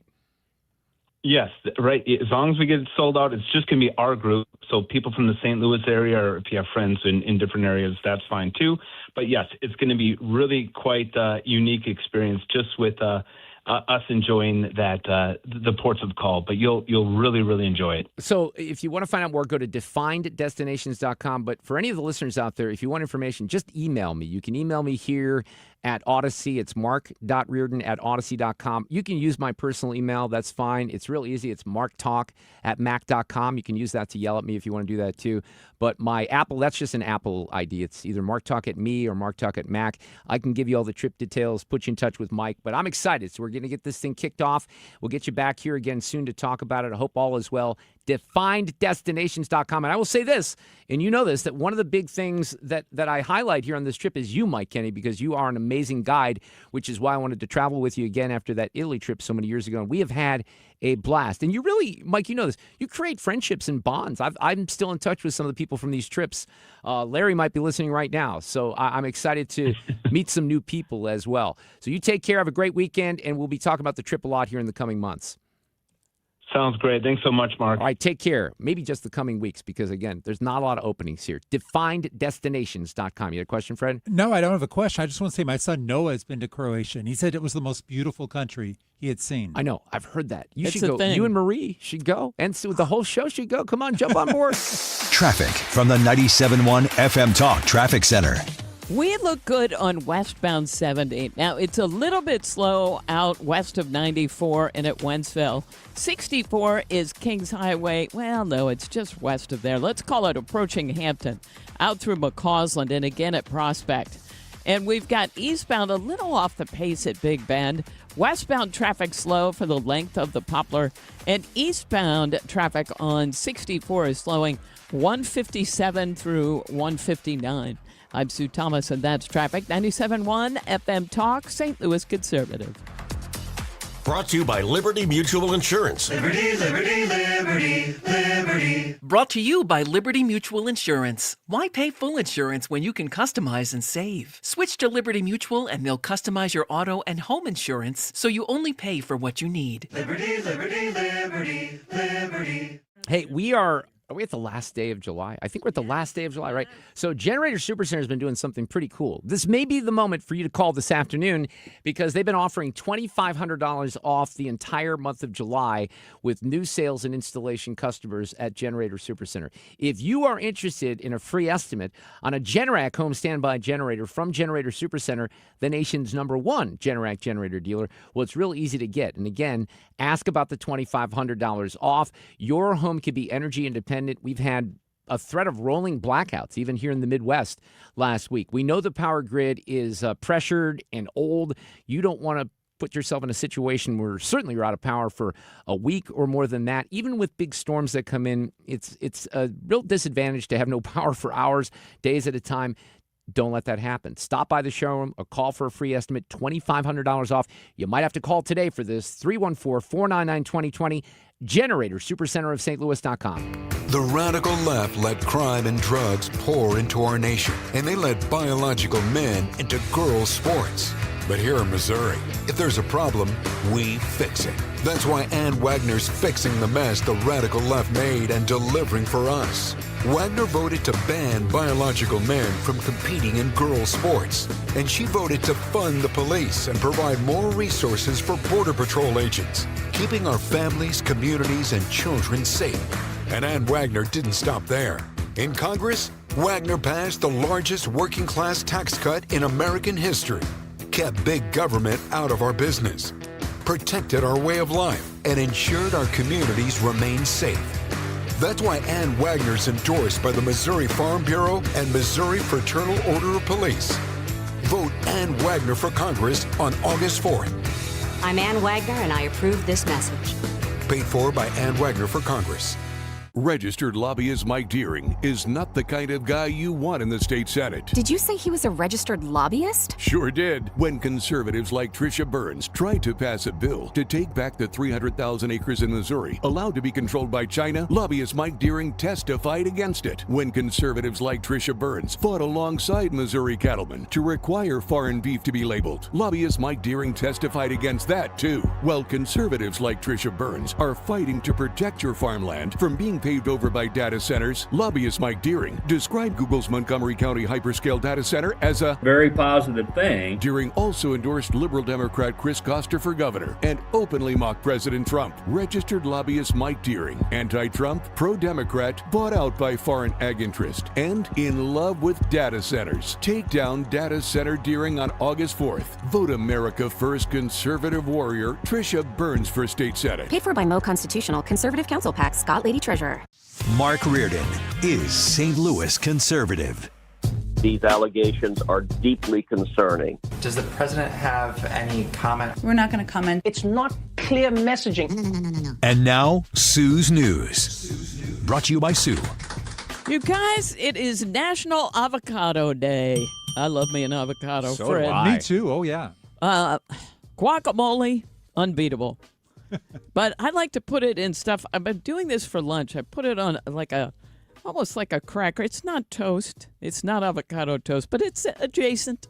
And I put up that, and then I put up some sliced tomato on there with a little salt. Yeah. Oh, That's it's quite good. tasty. Same issues, we were talking about bananas, ripeness of bananas. Yes. It's a tough, there's a sweet spot there on the avocados too, because you bring them Yes. home. Maybe they're not ripe enough. Then they get too ripe. So it's a tricky little I vegetable. brought home some the other Or is it day a fruit? that were just, It's a fruit. It's a fruit, okay. that were just too soft. Well, here's the thing. Yeah, you're right. You got to squeeze them a little bit. If you put them in the fridge, it kind of holds them in whatever I don't shape think I they knew were that. in. I Yeah, did me not. neither. I only learned that this year. Okay. So then take it out a little bit early, and they will go bad much slower in the fridge. Yeah. Okay. Oh. Learn something here. It's also National Mutt Day, which makes me think of Reardon and the zoo.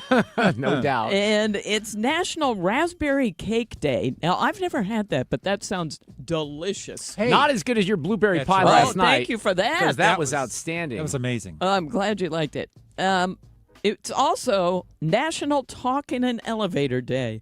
Now, I'm not one to chat it up in an elevator. Now, Fred has taken many elevator rides with celebrities. Do you chat it up with these people? Who was it, Fred, that you were in the elevator with? I can't remember. Oh, it was really tall people. It was the Commodores. Oh, I love that. Did So, they say Lionel anything to Richie- you? Did Yeah, you? they just humored me.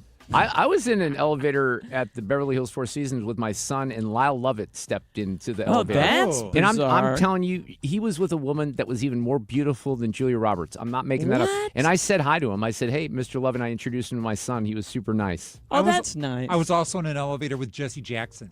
Oh, in really? Kansas City. Jackson. But Wow. typically when I'm on an elevator, I'm not super chatty. Yeah, I don't understand why I need to talk to somebody on an elevator, but if it's a day for it, okay. Ted Nugent was a good one. Oh, Were you on when I had when to he bring was him up here? to Oh, the you brought him up studio, from that's and right. I had to tell him, don't curse. And he said, don't worry. He knows. He I knows know. the rules, yeah. Oh, Fred. That's how Fred gets to meet all these people. He gets to go and pick them up.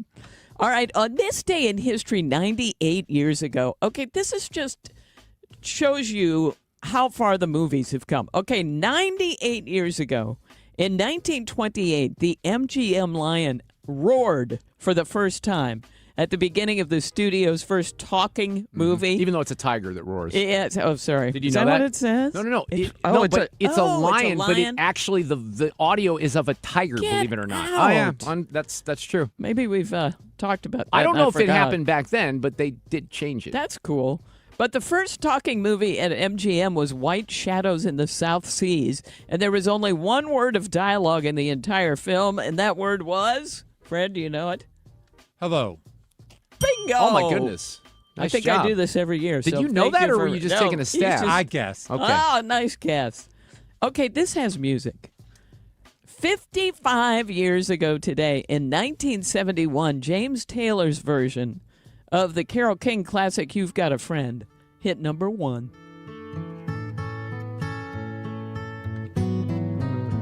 When you're down and trouble. I like a James Taylor too. I do too. Once in a Now, while, yeah. when I was in college, I took a sign language class, and the final was, I know I talk about this every year, you have to sign an entire song. So we all looked for slow songs. And God bless her, my friend Sue Crutchell had taken that class the semester or the year before, and she taught me this one. Now, but there were people out there doing Somewhere that Barbara Streisand. You want to go as slow as possible. But yeah, this was my final, and I got a good grade, so thank you. By the Thank way, you, James Taylor. Serious question here. Can you still sign? Do you remember a lot of it or not? Not very well. I Okay. could do a few things. Winter, spring, summer, But or fall. I bet this it would. is fall. I bet it would come back though if you like. Maybe if I took another class. Well, it's like me in Spanish. I mean, I took like 100 years of Spanish, and I Same can't speak a here. word. But I feel like if I was in immersed, Spain. yeah. I agree. At least we could understand what was happening. You had a musical. I did thing. have a musical thing. Check this out. So this is Billy Corgan, the Smashing Pumpkins, with Barry Williams last night. You know who Barry Williams Of is, the right? Brady Listen. Bunch? Yeah, listen. They're doing Sunshine Day. Oh my gosh. And Barry's up there singing with them. I'll be honest with you, it ain't that good of a version.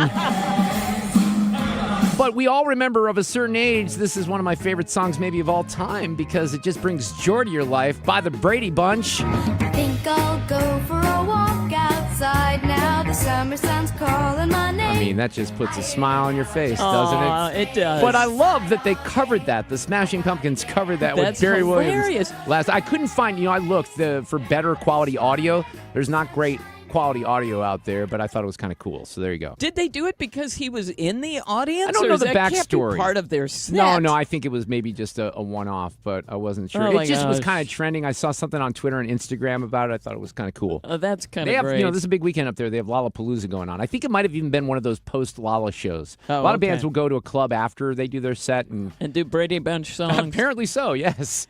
Okay. In science news this week, they had a photo taken by NASA's Curiosity rover on Mars, and it's going viral because some people think it looks like an unexploded, quote, alien missile. Someone said that it could be evidence of ancient extraterrestrial civilization. Others think it looks like a crashed spacecraft. I looked it up. Of course, I think that's... I agree with NASA. We'll just say this. And NASA came out and said, yeah, you know what? It's probably just a bunch of rocks. Okay. But of course, it has to be an alien conspiracy. But you ought to look it up. It is kind of funny. It does look a little odd. I will say that. But it's crazy to think that Curiosity has been exploring Mars since 2012. That is nuts. I mean, that's nuts. So it's just been up there roaming around, Yes. grabbing stuff? Huh. Crazy. Matt Damon's up there with it, I think. That's what I heard. Growing stuff, yes. An artificial intelligence system has created a burger recipe that outscored the Big Mac in a blind taste test. This is a positive use of AI. I never even thought about that, but I bet I can Yes. do. Okay, so remember I told you I lost my chocolate chip cookie recipe because the website went down? Yes. I bet I can just ask chat. AI. I'm going to do that. Man, I love that. What's the name of the one that George and you guys talk Claude? about? Claude. Ask Claude. I don't Okay. even understand Claude. I'm in the other using worlds. mainly Gemini at this point, though. Yes, that's what I use. Anyway, it creates this burger, and it does better than the Big Mac in a blind taste test. The tool is called Burger AI, and it was trained on 2,216 burger recipes, and it went through billions of possible ingredient combinations. Its goal was to balance taste and nutrition and environmental impact, which should have nothing to do with it, but that's my own Yeah. opinion.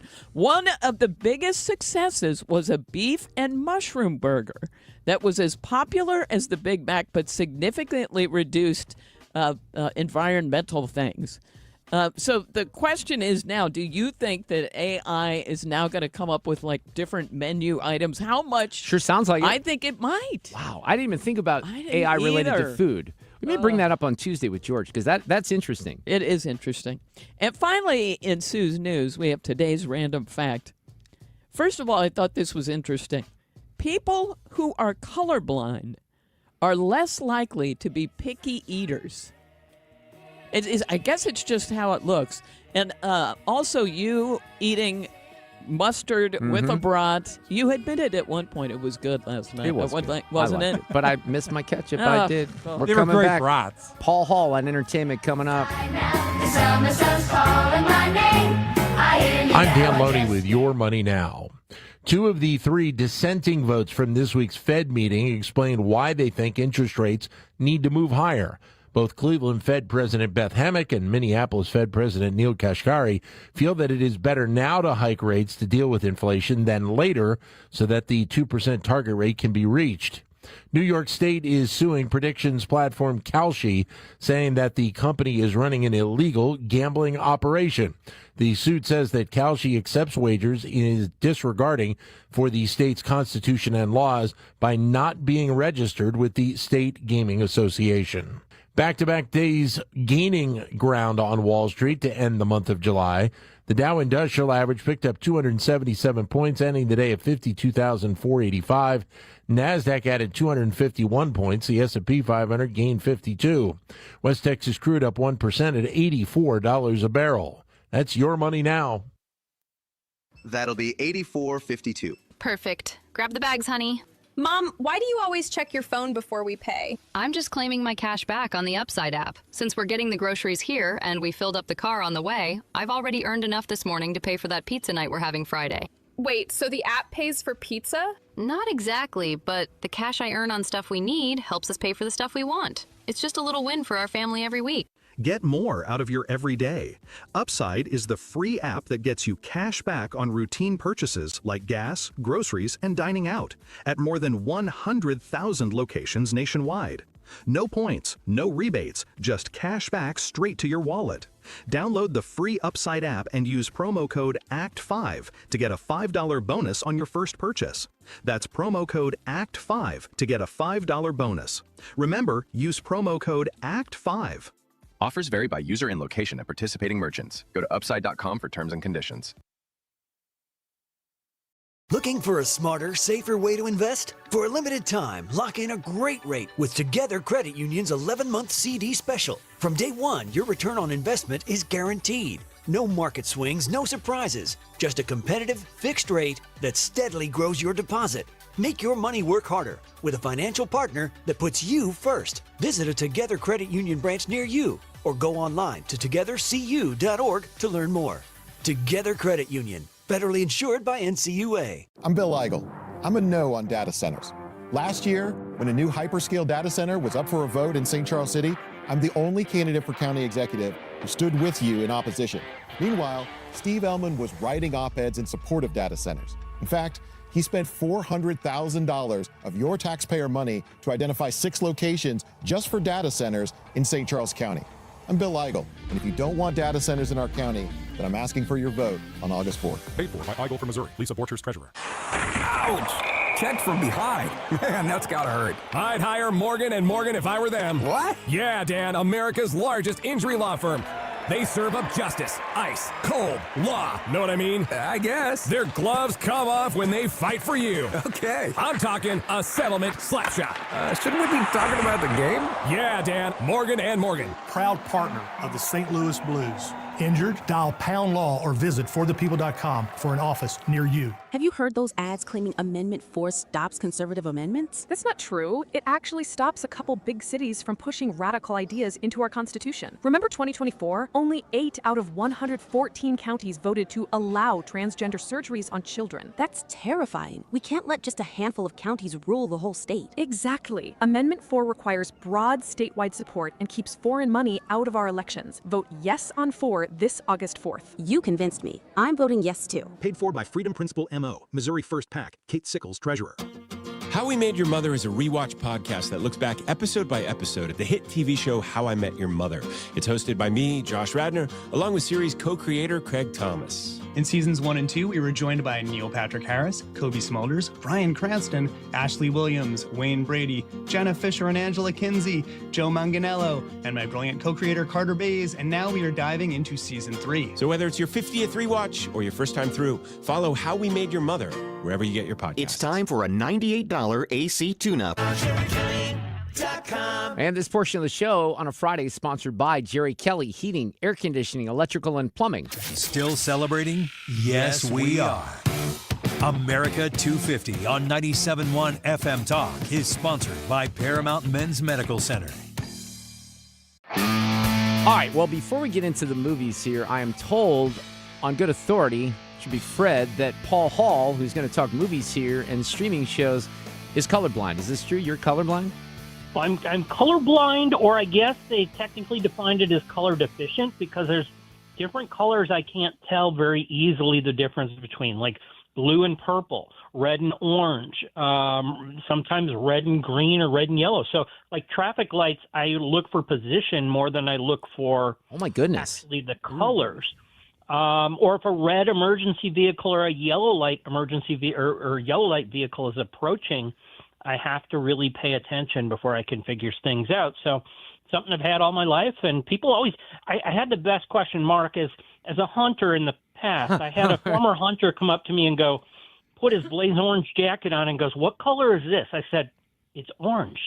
And Was he's it like, red? "How do you know?" I said, "I don't know. I just do." It's like, so it's an interesting thing that I deal with every day. I didn't know that. All right, let's talk movies. And You ready I am here? a picky eater, so I take the whole survey, and it doesn't count for me. I guess so. All right, let's go to the movies here. Big opening this weekend. You don't remember me, but we used to know each other. Something bad was going to happen, and the only way to stop it was to make everyone forget about me. Because I'm not just Peter Parker. I'm Spider-Man. And sometimes Spider-Man has to do the hard thing, even if it breaks Peter Parker's heart. Nice flowers. Oh, they're a housewarming gift. I'm MJ. I'm just a neighbor from across the hall. Friendly neighbor. All right, Spider-Man Brand New Day. Ethan's in here. He's seen it. I've seen this one, Paul. So we can You have. have? Oh, no. Believe it or not, I went to a screening the other morning. How about that? Then I let you kick it off. I'm going to throw it to you right away because, this is your old gig. Let me have your view. Okay. I honestly, I love Tom Holland in this role. I've thought that this is a very strong series of Spider-Man, and it's not like it's the biggest thing in my life. I really like the Into the Spider-Verse, the animated movies. I think are outstanding. Sure. So it's 2.5 hours long. I just thought it meandered. I thought it was highly average. I thought it was boring at the end.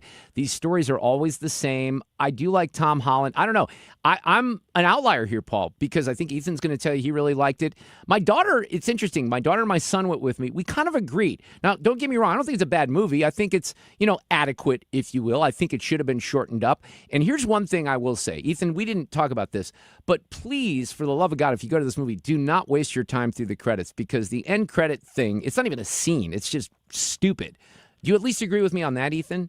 It's a long wait for something very short. I think it will end up playing. I think there will be significance to it as time goes on, but I can understand why if you're not really into the MCU, if you would just be like, what's the point of that? But you liked it a lot, right? I thought it was pretty well done. I think all 4 of these movies have been well done. I don't know if there's one necessarily that stands out to me right now as like being by far better than the other ones. I And love I thought the first that one. this kept on track with I that. love the first one because I love Tom Holland, and I like him as Spider-Man. So I think That was he's kind of really his good. coming out party too. It the was first one, okay, yeah. Paul. So your take on this? All right, so here's the deal. For those of you who have not seen the other Spider-Man movies, the first question I had leaving the movie was to someone I knew who hadn't seen the last Spider-Man movie, could they pick it up? And yes, that person had no problem picking it up. Although they're not overt with like flashback sequences or whatever, it was very easy to pick up that everybody has forgotten who Peter Parker is, including MJ and his best friends. And now he's got to reinvent himself in a new world. However, they don't play that any more than just simply that they don't know who he is. They don't give that a little bit more run, which I wish they would have from that perspective. I will agree 100%. It's a touch too long. They could have chopped out, 30 minutes of the middle and probably made a stronger movie here and brought it together as a tight, cohesive film. That said, I love Tom Holland here. I think he works. Every time he's on screen, he works. I like Sadie Sink, who comes along as a new character here. Yeah, let me talk about her a little bit. Sue, you know who she is, believe it or not. How? She was in Stranger Things. She's Max in Stranger Oh, Things. you're kidding me. And Okay. it took me a while to realize that that's who this was in this film. Now, the thing about it is, and I did like her quite a bit, but I'm confused because she's Jean Grey, and I know Famke Janssen is Jean Grey. So this is going to play into the future Marvel universe with the X-Men, right? I'm guessing? Absolutely. That's the whole thing that I like the most about this. This is playing forward. It's not necessarily here to make this all-encompassing where Spider-Man ends. This is playing forward as we're going to get mutants involved a lot more in the Marvel universe. We're going to get things like, Charles Xavier and others involved as we go forward. You're seeing her character, Sadie Sinks, at a very young age. As she comes forward, as Jean those Grey. of you who know how it progresses, you know what she's like as an adult going forward. I like that aspect. The scene after the credits, it's getting all kinds of back and forth online as far as who or what it entails and where it's really going. It's a very simple scene, as I would agree with you on that, Mark, but I think there's more significance there than meets the eye. So one of the things that confused me about this, I love Michael Mandow. He was a great character in Better Call Saul, and he plays Scorpion in this, and he's in it a couple scenes and then just kind of goes away. So I didn't understand why that character didn't have a bigger role. You get the Hulk back with Mark Ruffalo here for a little while. Look, this is going to make $1 gazillion at the box office. I think that the fans are going to come out and force. Again, I didn't hate this movie. I'm just shocked that I've heard some people say it's the best of all 4, and I don't think I could go that far in any way, shape, or form. I was going through what came out so far this summer, and I would put this in the top 3 best films this summer. Wow. Released. By the way, I'm seeing The Odyssey tomorrow, so I'm finally going to see it tomorrow afternoon. Yeah, on Sunday. So we'll talk about it Monday, Ethan. That's the one I would put above it. Okay, what else you got here? Recommendations, streaming or otherwise, as we head into the weekend? Let's jump over. I heard you talking before, about the Smashing Pumpkins and what they did. I'm going to jump over to that before I get back to Murder Central. We have that as well on the agenda. But the Smashing Pumpkins are on tonight. If you have Hulu, those Lollapalooza concerts, Mark, you can watch them live stream on your Hulu stream. And I've done that before. It's fun. So tonight, Smashing Pumpkins is the headliner on one of the stages, Charlie XCX on the other one. K-pop superstar Jenny tomorrow, and Olivia Dean, and then Tate McRae and the XX on Sunday. And those are all free with your Hulu subscription. It's one of the cool benefits for folks who pay for a streaming service to get over and see these cool concerts and see what they're like. You had me at Tate McRae. I'm just going to tell. Turn the volume down on that one, but you had me at Tate McRae. Let's go to the murder. Talented, of course. She's very talented. Yes. Okay, the murders. Idaho murders. We remember this, right? We Ryan? talked about it, so we were out last night, our colleague, Jane Duker, who had to leave because she's working for the Attorney General now, but she has started this. And, Sue and I would kind of agree. We have a fascination with this. Paul Morrow, who is one of the experts at Fox, was chiming in earlier this week. So it's going to be hard for me not to watch this just because I have this curiosity with true crime stuff. So have you seen any of it? I've seen the whole thing, and it's all of them are up right now on Netflix for you to take a look. Now, they're calling this the most definitive retelling or tale with this whole case that there's ever been. I don't know if I would go that far. I like the way it's put together from a storytelling perspective. The first episode deals with as everything's going down, as you get to searching for who did it.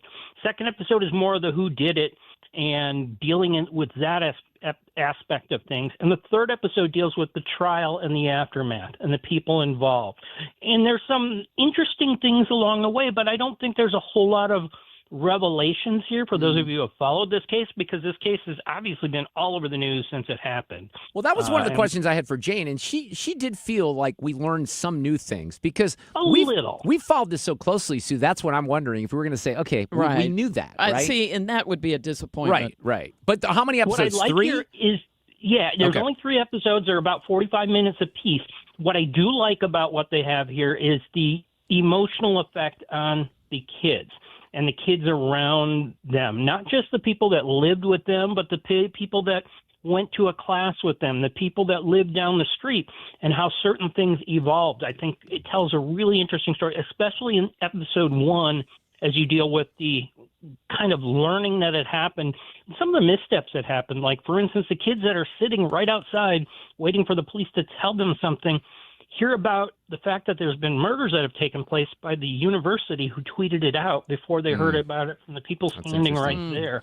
It's kind of interesting from that perspective on what happens during, these spur of the moment, flash moment things that go down. Okay, quickly, don't have a lot of time. Anything else you want to recommend this weekend? That's the extent of it for me for this weekend. Go back and check out. There's a couple, Lucky's still going on. Cape Fear has just got to the ending. Hopefully that was good for all of you. So there's all those things that are kind of hanging out there, as well as some of the big theatricals are showing up on streaming services. So if you didn't get a chance to see the Super Mario movie and others, those are out there. I am on the final episode, the finale of Hawk, the Will Ferrell show, which is, I'll use the word I used before with Spider-Man. It's adequate. It's okay. I mean, it does make me laugh occasionally, but it's really dumb. But I guess that's Will Ferrell, but I'm going to finish it probably tonight. Paul, tell folks where they can find your reviews. SimpleCommonGuy.com. Colorblind Paul. That's what we're going to call you from now on. You got it. Take care. Traffic from the 97.1 FM Talk Traffic Center. We've got an accident on eastbound 255 right at the JB Bridge. And I cannot tell what lane is blocked. Sorry, the camera right up on it, of course, is out. Oh, wait, they're just putting something up for me. So if you're traveling in that area, they've shut down eastbound 255 at the JB Bridge here for a minute to try to get this cleared. We have a jam behind it, of course. Now, elsewhere, it hasn't been that bad. If you're westbound on 6440, it's Hampton out through McCausland and then all the way out at Prospect. It's slow. Eastbound, a little off the pace at 170. Eastbound 70 slowing at 270. And let's see, southbound 270 still looks good, headed down toward 55. Now, on the Illinois side, we are fine on the bridges, but 64 eastbound slows between 157 and 159. I'm Sue Thomas with traffic. 97.1 FM Talk, St. Louis Conservative. On the true crime stuff, did you see that they released the Nancy Guthrie ransom notes today? Oh, no. Yeah, so that was kind of interesting. We might get into that a little bit in the 5 o'clock hour. Mark Cox here. Don't be fooled by those deceptive ads you're hearing on Missouri Amendments 4 and 5. Get the truth. I'll explain all of the amendments and key local races. Download my August voter guide at 971talk.com. Men, if you're suffering from erectile dysfunction or PE, you're not alone. Most importantly, you don't have to live with it. Paramount Men's Medical Center restores men's sex lives in just one visit. Their painless breakthrough treatments eliminate ED and PE, even when Viagra and Cialis don't work. Here's Dr. Simovitz, specialist in men's health. Paramount Men's Medical Center's painless breakthrough treatments eliminate ED and PE, regardless of age or medical history. 98% of patients see instant results right in the office. Men are now lasting longer than they ever imagined. And the best part, at Paramount Men's Medical Center, your consultation and first treatment are free. Qualified patients even get their testosterone checked free. Call 314-887-4333. 314-887-4333. Take control of your sex life. Call now. 314-887-4333. On July 15th, 2026, Odyssey License, LLC, licensee of KFTK-FM, 97.1 Florissant, Missouri, filed an application with the Federal Communications Commission to assign the station's license to Hoffman Media Group, LLC. Members of the public wishing to view the application or obtain information about how to file comments and petitions to the application can visit publicfiles.fcc.gov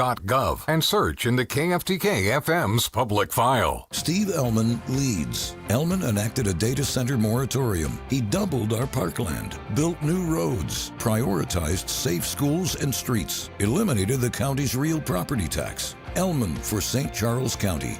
Bill Eigel misleads. Eigel talks but didn't pay his property taxes, but voted to give tax credits to the company behind the St. Charles data center, and was rebuked by Trump's lawyer for scamming donors. Paid for by the committee to elect Steve Ellman, Michael Summer Jr., Treasurer. Hi, this is Steve Butts from the Crawford Butts Insurance Agency. In 2026, our agency celebrates a momentous occasion as we celebrate 65 years of service to our clients, a tribute to our founder and my dad, Nor Butts. Our staff is ready to assist you with all your insurance needs, so please call me, Steve Butts, at 314-752-2500 or at crawfordbutts.com. For auto, home, and commercial insurance needs, that's crawfordbutts.com. According to MasterCard, nearly half of small businesses have been a victim of a cyber attack. As cybercrime escalates, ThrottleNet is calling on businesses to strengthen their security posture by taking a free online IT security audit right from your desk. This 3-minute online assessment provides an immediate score to see security gaps and vulnerabilities in your network. For 26 years, ThrottleNet has supported your business IT everything right here in St. Louis. In fact, no client of ThrottleNet has ever paid a ransom. So visit throttlenet.com/971 to take the free assessment today. Travis Wilson here, State Representative from District 106 in St. Charles, Missouri's first state capital. I wanted to remind everyone that we have a crucial primary election coming up on Tuesday, August 4th. No excuse, in-person voting has already begun, and I'd appreciate your vote to continue my service for the great people of St. Charles. For more information on early voting or to learn more about me and the important issues facing Missouri, visit me on Facebook at Wilson for St. Charles. Thank you, and may God continue to bless the state of Missouri. Paid for by Wilson for St. Charles. Merle Schneider, Treasurer. Want to make the most of your tax refund? File with TurboTax on Intuit Credit Karma. They help you get your biggest refund, and then we help you do more with it. With a personalized plan designed to help you hit your money goals. Start filing today in the Credit Karma app. Mark Reardon, Sue Thomas. This is the Mark Reardon Show. All right, right to Frank Cusumano from KSTK. A lot of stuff to talk about, including what's going on, because I've seen some lawsuit stuff out there with this fifth-year eligibility rule in the NCAA. Was there some tweaking that happened, Frank? Yes. Well, a St. Louis County judge ruled yesterday that Sterling Webb, who was a fine defensive tackle from Westminster Christian Academy, who plays for Mizzou, can play a fifth year. And so Coach Drink signed him to a deal. He took his physical yesterday, and he will now get 5 years of college eligibility. As we speak, Mark Mitchell, the star player from Mizzou's basketball team last year, is involved in litigation and also trying to get that fifth year. I've texted Coach Gates. I haven't gotten a response, but I know he's extremely close with Mark. If Mark Mitchell wants to return to your team, I don't know how you can say no, even if your roster is already filled. I would agree. All this stuff is evolving. College coaches seem to come up with the money. I mean, just think about Drink's roster was completely filled, and all of a sudden you got to come up with six figures for, Sterling Webb. So the money is always there. But is this something that the universities are going to appeal, or is this it moving forward? The universities are like in favor of it. It's the NCAA that they have to fight in court. I got you. And here's the interesting thing. Like Bob Blitz was the attorney for Sterling Webb, and the case was heard in St. Louis, Missouri. You think you're going to lose that case? Please. Good point. It's a good point. All right, the Cardinals, there's been no Cardinals trade say, look, this has just been, I guess, maybe what we expected. It's been said because the starting pitching, the last two starts by Palante, Dusty May had a great outing. Leahy's had great outings, but they have just collapsed in the late innings, and the Cubs took, 3 out of 4, unfortunately. Yeah, it's about the offense. To paraphrase James Carville, it's the offense, stupid, right now. I mean, Walker hasn't hit a home run since the All-Star break. Nootbaar's power numbers are down despite the home run. We can't get our center fielder to hit. The third baseman is not hitting. Alec Burleson has not hit with power. I mean, it's all about the offense. It's the worst in baseball over the last 30 games. All right, Frank, we are nearing the time. In fact, I think by the time that you join us on Monday, the deadline will either be about to hit or it will have already hit. So this is the really the final time we can talk this through before any trades are made. A lot of rumors swirling about some different guys. What do you expect the Cardinals to do at the upcoming trade deadline? Well, I'd be stunned if Lars Nootbaar is on this team on Monday. I would be stunned if Dustin May is on this team. I think it's a little tougher to trade Romero because of the appendicitis. I think Riley O'Brien, maybe that's 50-50. And then the real interesting stuff will be, I mean, do you move players who you really like? Right. I mean, you like Ivan Herrera a lot. You like Alec Burleson a lot. But when you have a chance to finish last in your division, which is, there's a distinct possibility of that happening, everybody's on the block except the two W's, Walker and Weatherholt. I mean, some people think it's preposterous to even consider Mason Wynn being traded, but I know that J.J. Weatherholt can play short. I don't want to trade Mason Wynn, but if some team is in love with him and they'll give you a future number 1 or number 2 starter, everything should be considered. What's coming up on the show on Sunday night? I'm guessing you're going to focus on some of this. Yes, we visit with Tony La Russa, the Cardinal manager, who I sat down today. He's in town. And then we have one other story that's going to be unbelievable. He is 89 years old. He is a barefoot skier. He drives Corvettes, cuts wood, and barefoot skis 36 miles an hour. His name is Gene Tucci. He's one of the most interesting guys I've ever met. That is nuts. Wow. You have me on that one for sure. By the way, is Tony doing okay health-wise? Can you tell us that? Oh, I'm so glad you asked this, because the last time people have seen Tony in town, oh my goodness, what's wrong? Right. Oh, he had to beat cancer. He looks and sounds like $1 million. He's back to the old Tony La Russa telling me I ask bad questions. I mean, everything was just great. That's great. That's when you know he's back, right? That is awesome. I never got to know Tony that well, but the one thing I remember is being at a table at a charity event, and Mike Grimm, remember Mike used to work at KMOX, he's in Minneapolis, and Mike had just gotten a cat. He wasn't really a cat guy, and I am a cat guy, and he tells La Russa that he just got a cat, and Tony, straight face, big animal he goes, guy. What do you mean? You just got one cat? You got to have 2. And I'm like, I'm with Tony, but it was so funny because he was dead serious about that. And I have 4 now, so you can tell him that. Frank, have a great weekend. We'll talk on Monday. Sounds great. All right, take care. That's Frank Cusumano. Awesome. Well, we'll see what happens this weekend, Ethan. I'm very curious. It's just the big bummer is the offense was exciting. We always thought that the Cardinals could kind of come back in the late innings. Now it's kind of flipped the script, and I'm excited to see Quinn Matthews. But in order for Quinn Matthews to be on the roster, they got to clear a spot, right? And they haven't done that yet. Yep, they'll have to clear a spot, which makes you wonder if they did just add that reliever Peter Strzelecki a couple of days ago. So maybe that's a guy they DFA. Otherwise, I think they might try to make a trade before that to open up a spot. One of those two things might happen. Right. All right, we're coming back. Hey, we got a big hour still to come. Kilmeade's going to be with us.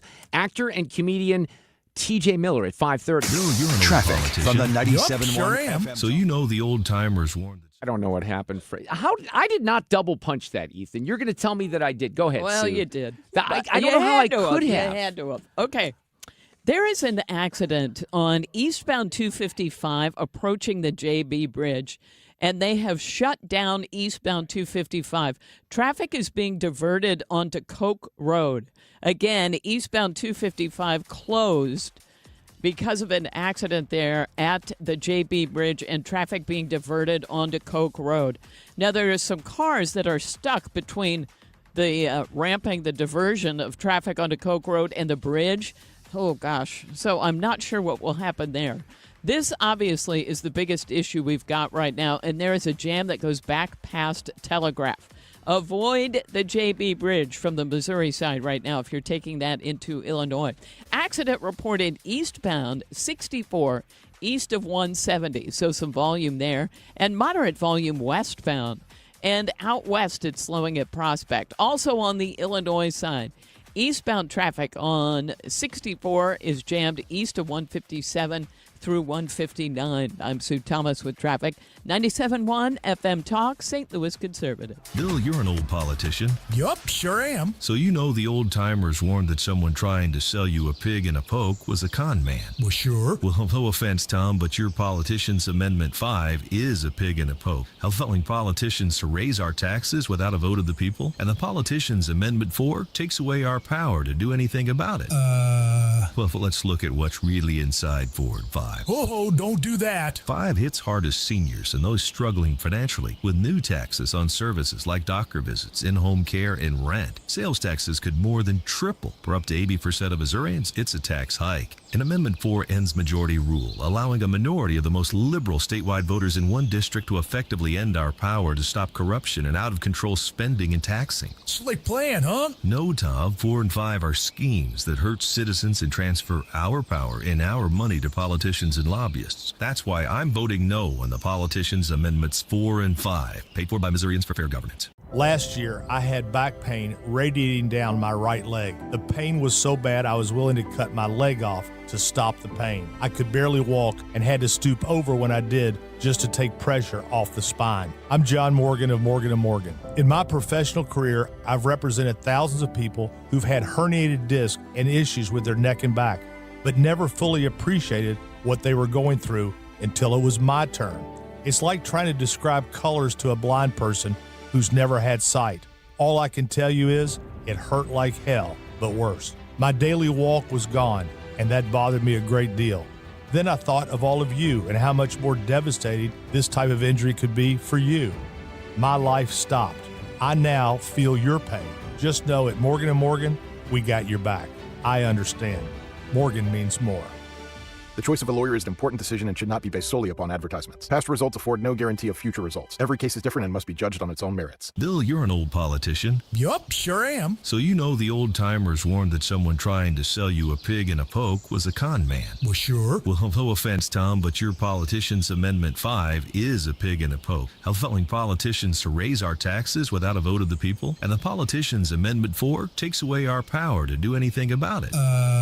Well, let's look at what's really inside Ford 5. Oh, don't do that. 5 hits hardest seniors and those struggling financially with new taxes on services like doctor visits, in-home care, and rent. Sales taxes could more than triple. For up to 80% of Missourians, it's a tax hike. And Amendment 4 ends majority rule, allowing a minority of the most liberal statewide voters in one district to effectively end our power to stop corruption and out-of-control spending and taxing. Slick plan, huh? No, Tom. 4 and 5 are schemes that hurt citizens and transfer our power and our money to politicians and lobbyists. That's why I'm voting no on the politicians' Amendments 4 and 5. Paid for by Missourians for Fair Taxation. KFTK FM Florissant.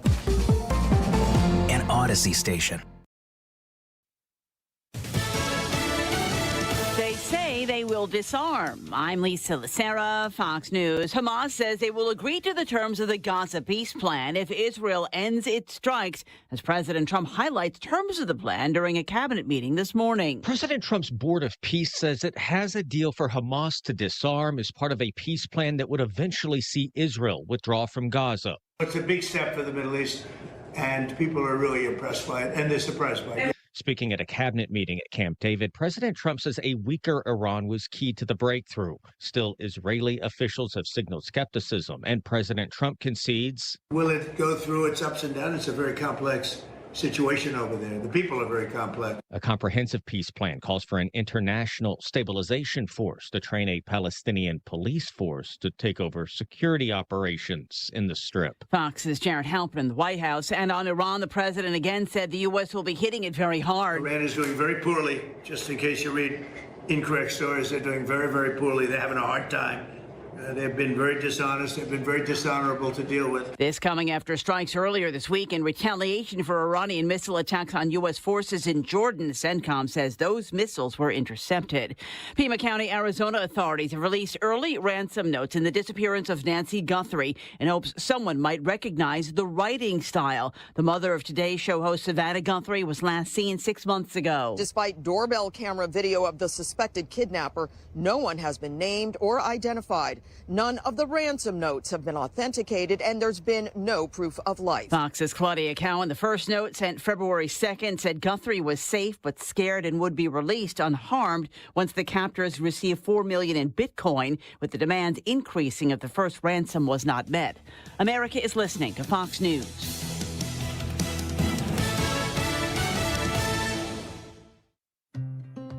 When I hit my 50s, I felt like things were slowing down. This is Sandra's Metamucil story. I started taking Metamucil for digestion, but had no idea it would impact so much more. Not only did Metamucil help me feel more regular, but my heart health saw the benefits too. Metamucil, one simple routine, 4 health benefits. Digestive health starts here. Go to metamucil.com for more details. My name is Whitney Allen, and I'm a widow. My husband, Ryan, died. We never thought we'd ever have to use life insurance, but the unexpected happened. With Ethos, signing up was fast and 100% online. You can get a quote in seconds, apply in minutes, and get same-day coverage. No medical exams, and you can get up to $3 million worth of coverage. I'm grateful we were prepared. Get your free quote at ethos.com/term. That's ethos.com/term. Paid spokesperson. Time spent on application may vary. Online health questions required. Air Comfort Service, heating, cooling, and insulation, weather. Our atmosphere is still unsettled. We need to keep a close eye on the sky as we go through the evening. The prime time for showers and thunderstorms will be 6 p.m. to 10 p.m. Not a widespread severe weather outbreak, but some storms will become strong with heavy downpours of rain, strong gusty winds, thunder and lightning, and possibility of some hail. So they'll be kicking through, especially during the evening hour. This is 97.1 FM Talk. Chief Meteorologist Dave Murray. This hour of the Mark Reardon Show is sponsored by Gamma Tree Experts. Your trees deserve the best care. Call Gamma Tree Experts. This is the Mark Reardon Show on 97.1 FM Talk. We get a Friday appearance from Brian Kilmeade here in just a couple of minutes. He's going to check in with us as we head into the weekend. Comedian TJ Miller. I love TJ Miller. He's very funny. Saw him the last time. Maybe it was 2 times ago when he was in town. He's been on the air with us before. He was in the Deadpool movies. Maybe best known from, did you ever watch Silicon Valley, Sue? I did not. Boy, I love that show. That's one that I wouldn't mind going back and watching again because I thought it was good. And it's a half-hour show. Oh, well, that's easy. I think is good. But TJ, if you don't think you know who TJ Miller is, I promise you know who TJ Miller is because he's very recognizable. He's at the Funny Bone this weekend, so we're going to have him on at the bottom of the hour. So Sue, as we mentioned a couple of times today, was nice enough to have not only the current show lineup of Ethan and Fred and I over to her humble abode, but also some alumni, including Jane Duker and Dave Klein. We had a wonderful time last night. But here's what kind of pissed me off. I just got to tell you. You moved into this house not too long ago, right? You were kind of rehabbing it a bit. Yeah. And then I leave your house last night as I got lost. And I'm like, Sue's house is like so beautiful right now. It's clean. And I'm thinking to myself, what if I would have to have people at my house right now? And I feel like I have so much work to do. So tomorrow is, I told you, I'm doing this micro cleaning thing, right? This is the new mission. I think this is a good idea. So 2 weeks ago, I'm like, guest bathroom downstairs needs I'm scrubbing, I'm cleaning everything, right? Some paint touch-ups. So tomorrow is the laundry room and the pantry, and that's going to be a several-hour project. But you're my inspiration, Sue, because everything was like perfect spot, and you had everything perfect last night. I know you had guests over, so maybe it doesn't look like. Right. But does it look? Because like my sister, I go to my sister's place in Chicago, and she is such a neat freak. Like I've never seen anything at one of her homes out of place. Oh, and I don't even know how that's possible. So I've got, cats and bunnies and listen. dogs running around and stuff like that. No. I just did that because you all were coming. That's why I had to be home yesterday. Well, the house looked wonderful, Thank you. and It was we really great to had a have great you. time. And that blueberry pie was killer. Let me Thank just tell you that. Was there any left, by the way? There's one piece that I left for Mike tonight. I would have gone in for seconds, but I knew that the whole crew wouldn't have Yeah. seconds last night, so I didn't do it. On Monday's show, I'm pretty excited about this. We got Kilmeade lining up, but I've talked about these guys, Post-Sex Nachos, this band. Yes, and you have. they're kids from here, and they went to Mizzou. And here's what's funny. I texted John Hewlett yesterday because this is one of my favorite things to ever hear, I think, from John Hewlett, introducing this band. They were there the other night to do Take Me Out to the Ball Game, so check this out. We tip the cap to Post-Sex Nachos as they lead us in singing Take Me Out to the Ball Game. I just love the fact that the U-Man that's had to great. say Post-Sex Nachos. Okay, here we go. Cardinals fans, on your feet! Cubs fans, sit down! Yes, I like that. Take me out to the ball game. Take me out to the crowd. So they've done this before, I think, doing Take Me Out the Ball Game. But we're going to find out because one of the guys from Post-Sex Nachos is going to join me on Monday afternoon or sometime next week. I know Fred's got it set up, but I just love these guys. Listen, this is really cool groove here on this song called Changes. They're playing Del Mar Hall on Halloween night, Post-Sex Nachos, and I just love this band. Listen to this jamming here. I love the way this kid yells, too. Listen. There you go.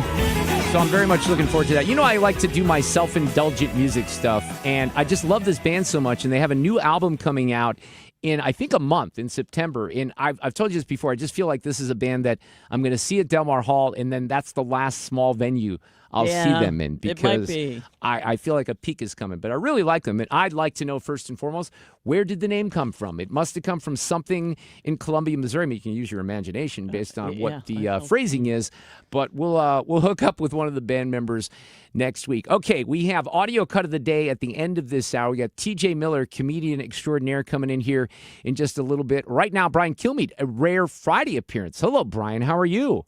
What's on your mind? Well, I'm going to have to take the fifth. On the advice of counsel, I respectfully decline to answer that question based on my rights under the Fifth Amendment. So you're just going to have to guess what's on my mind. Well, I think that you are probably thinking about Anthony Fauci and how he's totally screwed us during the pandemic and still got rich. You know, I'd love your answer to this. So, you know, the last couple of days I've been struggling with why this is such a partisan issue and why people on the left praise and they think of Dr. Fauci as a hero. Now, again, I kind of give a little leeway for the first couple of months of the pandemic because there was a lot of unknown. But I don't get why this is a partisan issue, Brian. Why does that continue to happen? I don't know. I mean, I thought this might be the breakthrough. Did you see Stephen A. Smith? He's like, I praise Anthony Fauci, but after I watched what I watched and read what I read, I have to apologize for thinking that this guy knew what he was doing and apologize to Kyrie Irving, who at that time was on the Nets and refused to get the shot, and he thought he was the most selfish guy in the world. He goes, I got to apologize to him. Yes. When you read the diaries, everyone should just apologize and say I was duped. Instead, you guys like Senator Andy Kim, the loser from New Jersey, say you are a treasure. You know, I apologize for what you're going through. Or Senator Blumenthal saying they're trying to avoid talking about January 6th, or they should be talking about Donald Trump's business affairs. So they just want to avoid the question because the embarrassment's too great. But on One Nation tonight, I mean, the theme that I'm going to have on Sunday night is really about the deception that's taken place. It started with Hillary. One of the main problems was Hillary Clinton's BlackBerry and her server. She had classified information, so she smashed it and denied it. We knew she lied. She got away with it. And then you have the other situation with the laptop. They told us Hunter Biden's laptop was Russian disinformation. If you said it was real, you had your account suspended. Then they find out what we all know, that it was absolutely real, and the crackhead dropped it at a computer store, right? And even the FBI was covering for him. And then you have Joe Biden is fine, best version of Joe Biden ever. We watched him mentally collapse. And now with the tapes come out, the Biden tapes come out in 2017 where he can't finish his sentence with his ghostwriter, can't remember people's names that work for him, can't remember leaders of the world, 2017.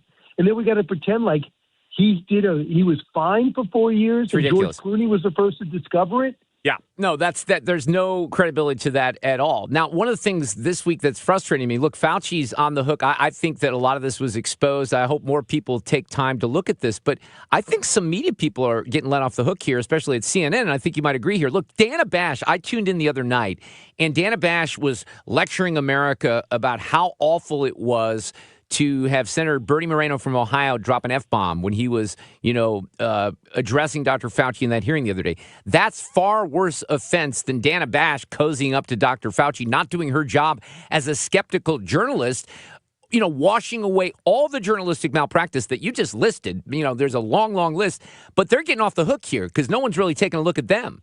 Tapper, et cetera. Jake Tapper is going to write a book, too. Tapper's going to write a book about Anthony Fauci, what a genius he is. Now, no one's going to buy that book. He'll probably back off of it.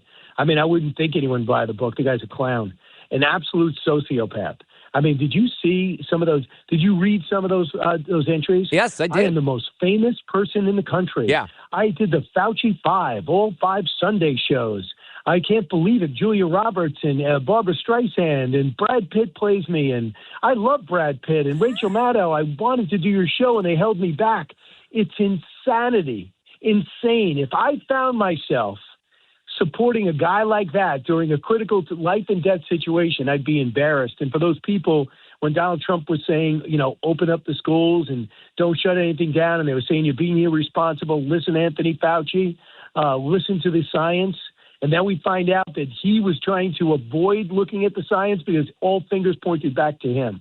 I think one of the best books on all this, by the way, and I had him on yesterday, David Zweig wrote a book called An Abundance of Caution, which really, really outlines a lot of the, failures of the media. It takes a really close look at the learning loss and the way that this affected kids. And that's one of the reasons, Brian, that I'm still, so angry about a lot of this stuff. I have an 11-year-old girl, and, we started together kindergarten because I was in the basement of my home on Zoom for the first couple of months, and these kids were masked for a year and a half. And it's just, to bring back all that memory is just horrific. We have an election here on Tuesday, and really the primary election is going to decide a lot before the general. We have 2 constitutional amendments, Brian. One of them is to phase out our income tax, and believe it or not, it's going to fail miserably, which is interesting, and that's a long story I can explain to you sometime. But Cori Bush is challenging Wesley Bell. Cori's trying to get back into Congress, a member of the squad, right? Now a DSA member. She's supported by the DSA. So the people around here, when I say, hey, can Cori win this race over Wesley Bell? Everyone's answer is, man, she's got a chance. And she's got a chance because of what's happened in New York and some of these other places, I guess. Reaction to that? It's absolutely insane. I mean, the stuff that they say and the stuff that they want to do is so off the charts. And the gutless people like Senator Kelly and people that know better that you would think, like Alyssa Slotkin or the former President Bill Clinton or Obama. Instead, they keep their mouths shut. They enjoy the energy. They sit back. I give credit to Van Jones, give credit to James Carville. I give credit to Rahm Emanuel. But these guys aren't in office. I want somebody in office to say, are you kidding me? This is not a tent they belong in. And I'll say this last week. I know I said this last week to you. But the biggest mistake Democrats ever made was letting Bernie Sanders run without committing to being a Democrat, because he has now gotten his revenge. When they upended him in his candidacy, he said, okay. And now he has formed a bunch of disciples, loser disciples, who are now more a powerful entity within the party that turned on him. Yep, I think you're right about that. Did you... there are 2 things that made me angry this week. Fauci and this whole thing in Seattle with the co-owner of the Seattle Storm and these poor girls that were brought to tears, at least one of them. That is an unreal story, what happened. You have an owner of a major basketball franchise in the WNBA going down courtside and berating little girls who just held a sign up in support of Sophie Cunningham, a proud Missourian, by the way, and we're wearing XXXY gear, of which I'm wearing right now, by the way. It's unbelievable that just happened. Now, credit to the league for suspending her and fining her, but still, Brian.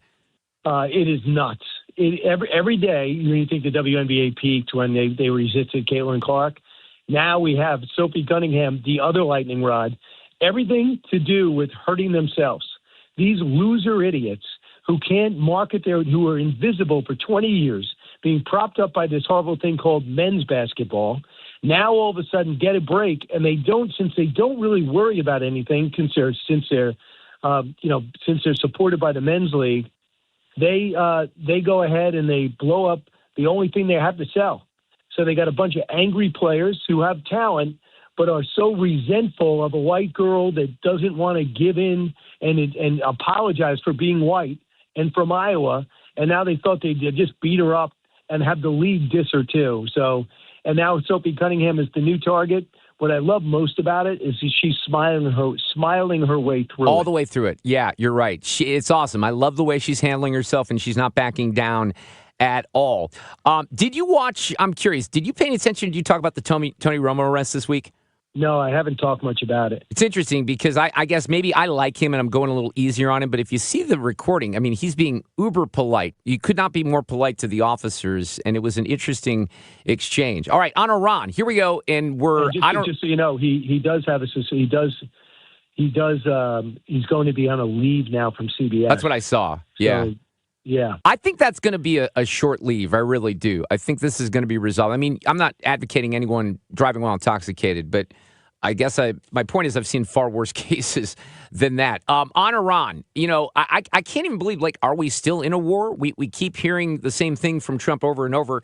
His patience is certainly wearing thin. We keep trying to bomb the crap out of him. How much more do we have to bomb the crap out of him, Brian? Well, they just amped it up. We were escorting a ship and they hit the ship. So President's going to decide over the weekend. I believe next time we talk, Mark, it's going to be Epic Fury 3. If the 2 was in between, it's going to be 24-hour-a-day bombing. We are a little short on interceptors. We've got plenty of offensive weapons. And now we have a situation where the Gulf states are combining forces too. There's good news and bad news. The good news is it's a bar fight that won't end. But the bad news is that. But the good news is the people who are watching the bar fight now have had enough. And they're going to do this. Saudi Arabia, Bahrain, Kuwait, possibly Iraq. We're definitely going to see possibly the UAE, although they got some bitter feelings with Saudi Arabia right now because they left OPEC. And maybe even Egypt are going to be physically opening up the Red Sea and attacking back at Iran. So I think that next week, by the time we talk, we'll be 4 or 5 days into a massive, and you can play this back and say, Brian, you were wrong. I'll save it. Massive retaliation. I will save it. All right, you mentioned One Nation just a little bit. What else you got coming up on Sunday night? I got Jim Jordan coming up, Douglas Brinkley, to put in perspective what these socialists want to do with our history. He goes back to James Madison and will tell us exactly why we have the balance of powers, like we need a Senate that is democracy. He did, and believe it or not, there was a fear of our founding fathers that something like this would pop up. I also have a chance to interview a Green Beret, Lieutenant Colonel Schaefer, who teaches us how to use some of the principles that he has, that he learned as one of the horse soldiers and, fighting the Taliban to help us in everyday life, whether you're Gen Z or Gen X. It'll certainly help. And then we also have Bruce Blakeman, who was told, stop cooperating with ICE or else your police chief is going to get arrested. What's he going to do as he runs for governor against Kathy Hochul? He now is 4 points from leading in the blue state of New York. So we have Bruce on, too. So it's going to be a big show. That's rather interesting. That really is. All right, Brian Kilmeade, thank you so much. And have a great weekend. And we'll talk next Friday or one of those days next week. I was thinking about saying something else to you, Brian, and my brain is completely losing me right now. It's like, it's Monday. I know what you were going to do. Oh, no, I know what I was going to do. I was going to promote live stage show. I was going to do that. See, thank you. November 21st. How can I forget this? Brian is coming back to the factory. We love that venue. He's been there before. It's going to be awesome. Yeah. It's right before the holidays. So come see us on November 21st. Thank you for, jogging my memory there because honest to God, that is what I was going to say. And I just kind of spaced out there for a moment. You have a great weekend. Thank you, Brian Kilmeade. Go get him, Mark. It's going to be a lot of fun, and that show will sell out. Get your tickets now. The Factory, November 21st. Comedian TJ Miller coming up at the bottom of the hour, plus an audio cut of the day. I have a story about a guy that was at sea for a long time that survived on oatmeal. So you're going to like this story. It's coming up.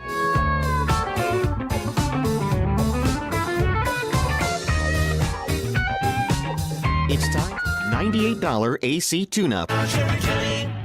Okay, I don't even think I saw a traffic sounder in there in my defense. Ethan put my bumper music in there, but he took the traffic out. So I'm not going to take the hit on that one. Go ahead, Sue. We have eastbound 255 completely shut down at the JB Bridge. And traffic, it's a police incident. Traffic is being diverted onto Koch Road. So if you're traveling in that area, please don't take it as far as the JB Bridge. I mean, you could just go up on 55 or south on 55. You could go north and head over in downtown. Otherwise, you are going to sit. Again, eastbound 255. Closed right now at the JB Bridge because of a police incident. Traffic diverted at Coke Road. Now, eastbound traffic on 44 is jammed at 55, headed for the Poplar. We have a report of some sort of incident there. And 64 westbound, moderate volume, but it's Hampton out through McCausland. Eastbound slowing 170 through Big Bend. And there was an accident westbound 70 past K.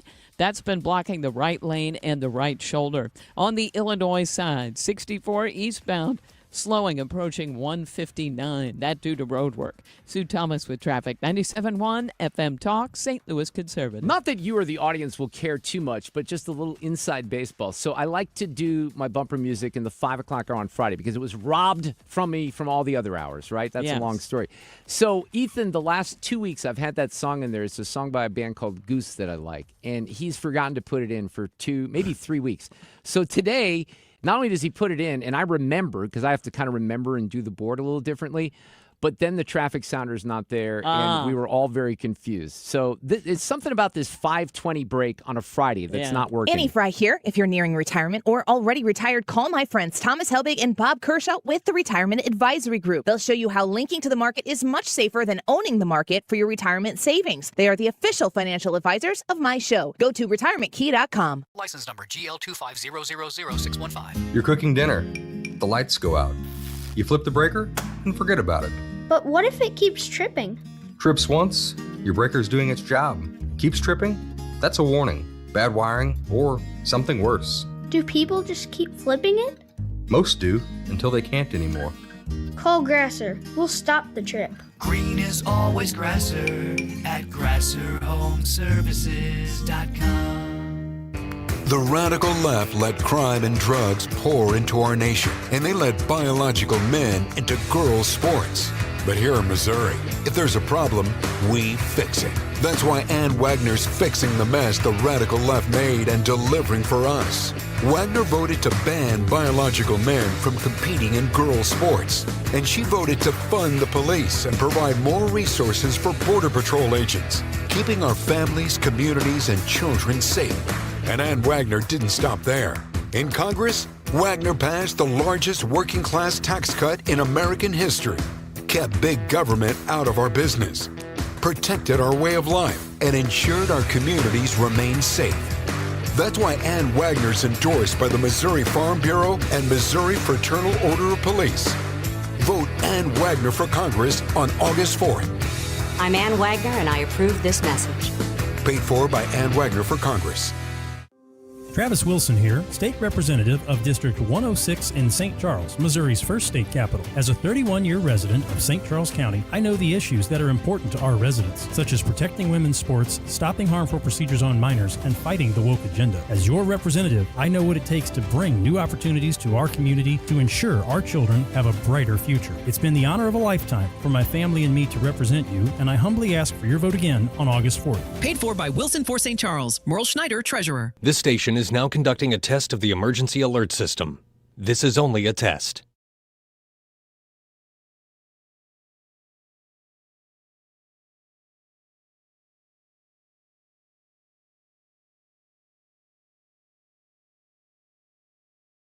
This is the Mark Reardon Show on 97.1 FM Talk, St. Louis Conservative.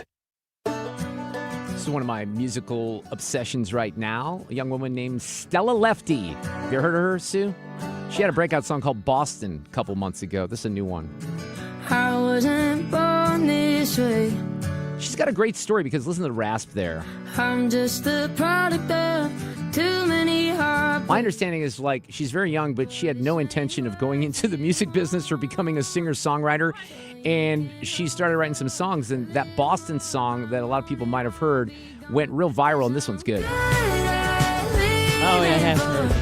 Yeah, I like her, so she's on the top of my playlist right now. I got to tell you this story. TJ Miller's coming in here in a couple of minutes, comedian and actor. But I found this story earlier this week, and we always kind of like survival stories.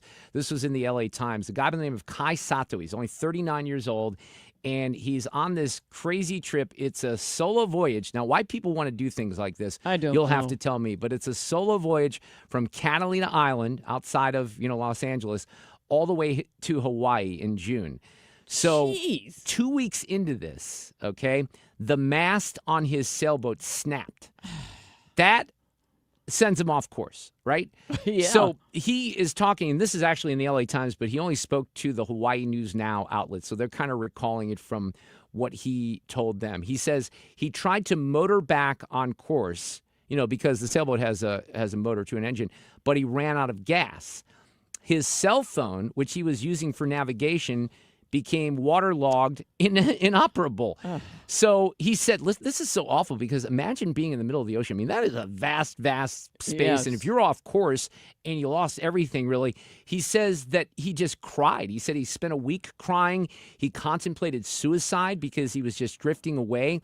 He says, I was literally like a sitting duck, just getting taken south by the current, going way, way off course. But then, after despair, and honestly, I think we all ask ourselves this question: what would you do in that moment? Because, I think we all are capable of things that we don't know we're capable of. I strongly believe that in human beings. You don't know exactly what your potential is. And when you're in a crisis, you can, as a human being, rise to the occasion. And that's what this guy did. So he's like, I'm going to make a choice to survive. He starts improvising repairs. He uses PVC pipes and kayak paddles to get the boat back on course. Oh. He doesn't have fresh water after July 11th. So that's an issue, right? Even more important than food. He collected drinking water by filling buckets with seawater, capturing the condensation beneath plastic bags that he stretched over the buckets. I don't know that I would have thought about that.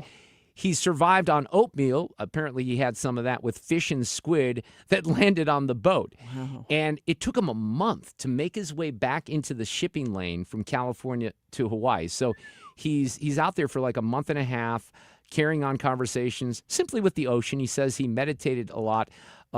He says he sensed the presence of his uncle, who shared a voyage like this with him when Sato was a youngster from California to Hawaii. So that was like his spirit animal. And there was a crew of a shipping vessel operated by Pasha Hawaii that spotted him and rescued him. And then he was given a sweet clothes and food. He goes, oh, my God, yeah, like ecstatic. You know what I mean? I was crying. I was so happy. And then they got me fruit and water. And, yeah, they were so good to me, those guys. I can't thank them enough. So that's pretty crazy. He's staying with a relative now. He was still planning his next trip to the Philippines on a sailboat. I would say maybe book commercial here for a couple of months or something like that. Let's kind of see how that works out. A little bit more Stella Lefty. We're coming back with TJ Miller in a moment.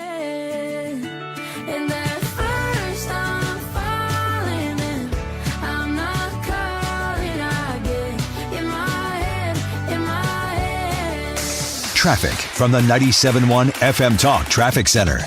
Eastbound 255 remains closed at the JB Bridge. This is due to a police incident, and traffic is being diverted onto Koch Road. And this, of course, has caused a massive delay in that area. Do not take the JB Bridge right now. It's really awful through there as far as traffic goes. And eastbound 44 slowing downtown at the 55 split, and then it's slow headed for the Poplar. Traffic is fine on the bridges if you're headed into or out of Illinois. And we do have some volume eastbound 64 on the Illinois side, headed for 159.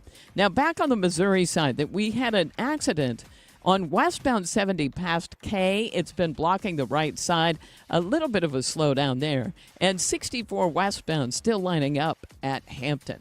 I'm Sue Thomas with traffic. This report is brought to you by Lakeside Renovation and Design. For over 25 years, they've been St. Louis's trusted choice for transforming homes inside and out.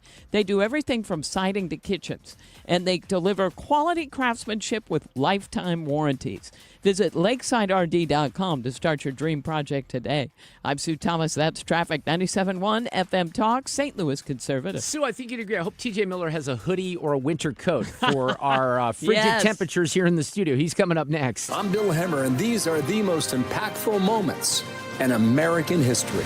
February 22nd, 1980, there was the Soviet Union's hockey team. Professional athletes, widely regarded as unbeatable. On the other side was the American team, just young and scrappy college kids.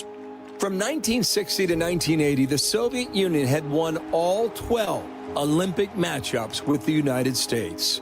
The match itself was starting to look like another victory for the Big Red Machine, the Soviets leading 3-2. But in the final period, Mark Johnson fired off a crucial shot, tying the game at 3.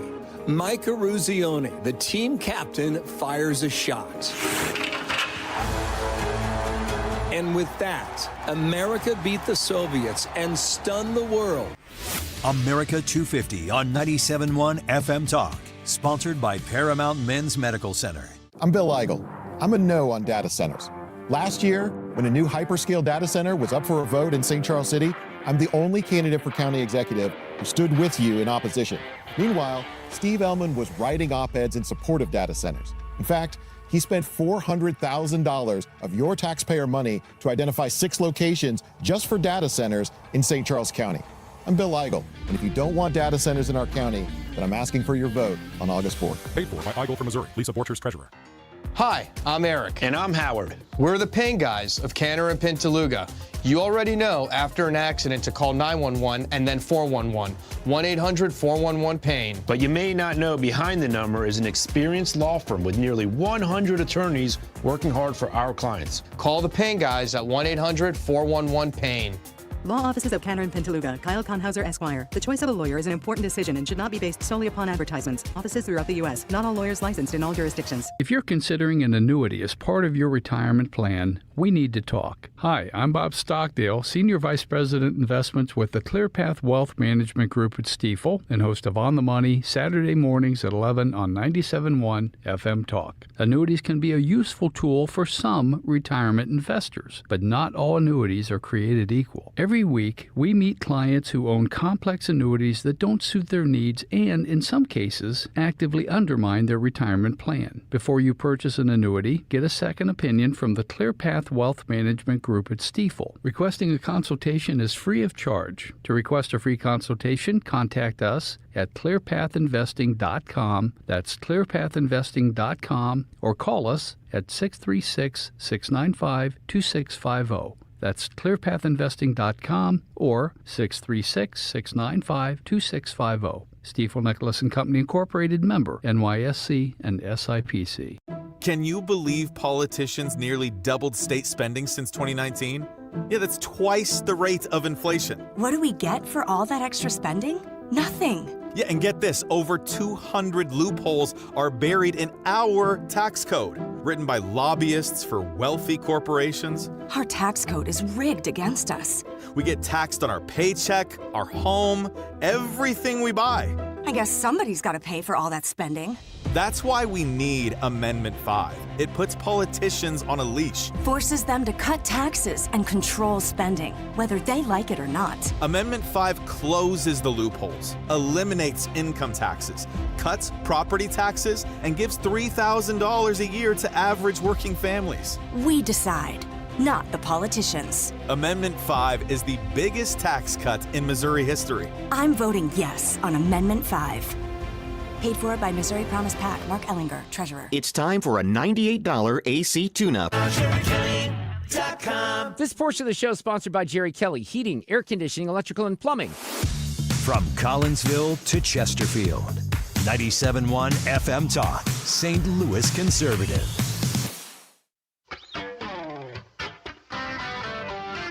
I will have an audio cut of the day before the hour is up here coming up. We have an outstanding comedian actor, TJ Miller, in the studio with us, Sue, this afternoon. Yes, he is at the Funny Bone at Westport for shows tonight, 7 p.m. and 9:30 tomorrow. 6:30 and 9 p.m. I've had him in the studio before. He is a delight. Hello, TJ. Welcome back to St. Louis. How are you? Hello. How are you? I'm doing fantastic. I'm a little confused because he wants headphones, I think, Ethan. Yeah, I would love headphones. Right, you want to hear. He's creeping behind me. He's weird that way, isn't He's he? looking down the back of my shirt. What's he looking for? I don't know. You can't trust him. Do I understand that you also have a photographer in the studio, the same TJ with us, so there's double TJ? Correct. And I want to ask you guys both a question. Okay. Yes. And that is, I reached out to about 5 different videographers. A couple didn't get back to me. Eventually, they got back to me, and I was talking to a couple. Well, how much is the price? You can only do Friday. Okay, if I get this guy to do Saturday, this guy can do Friday.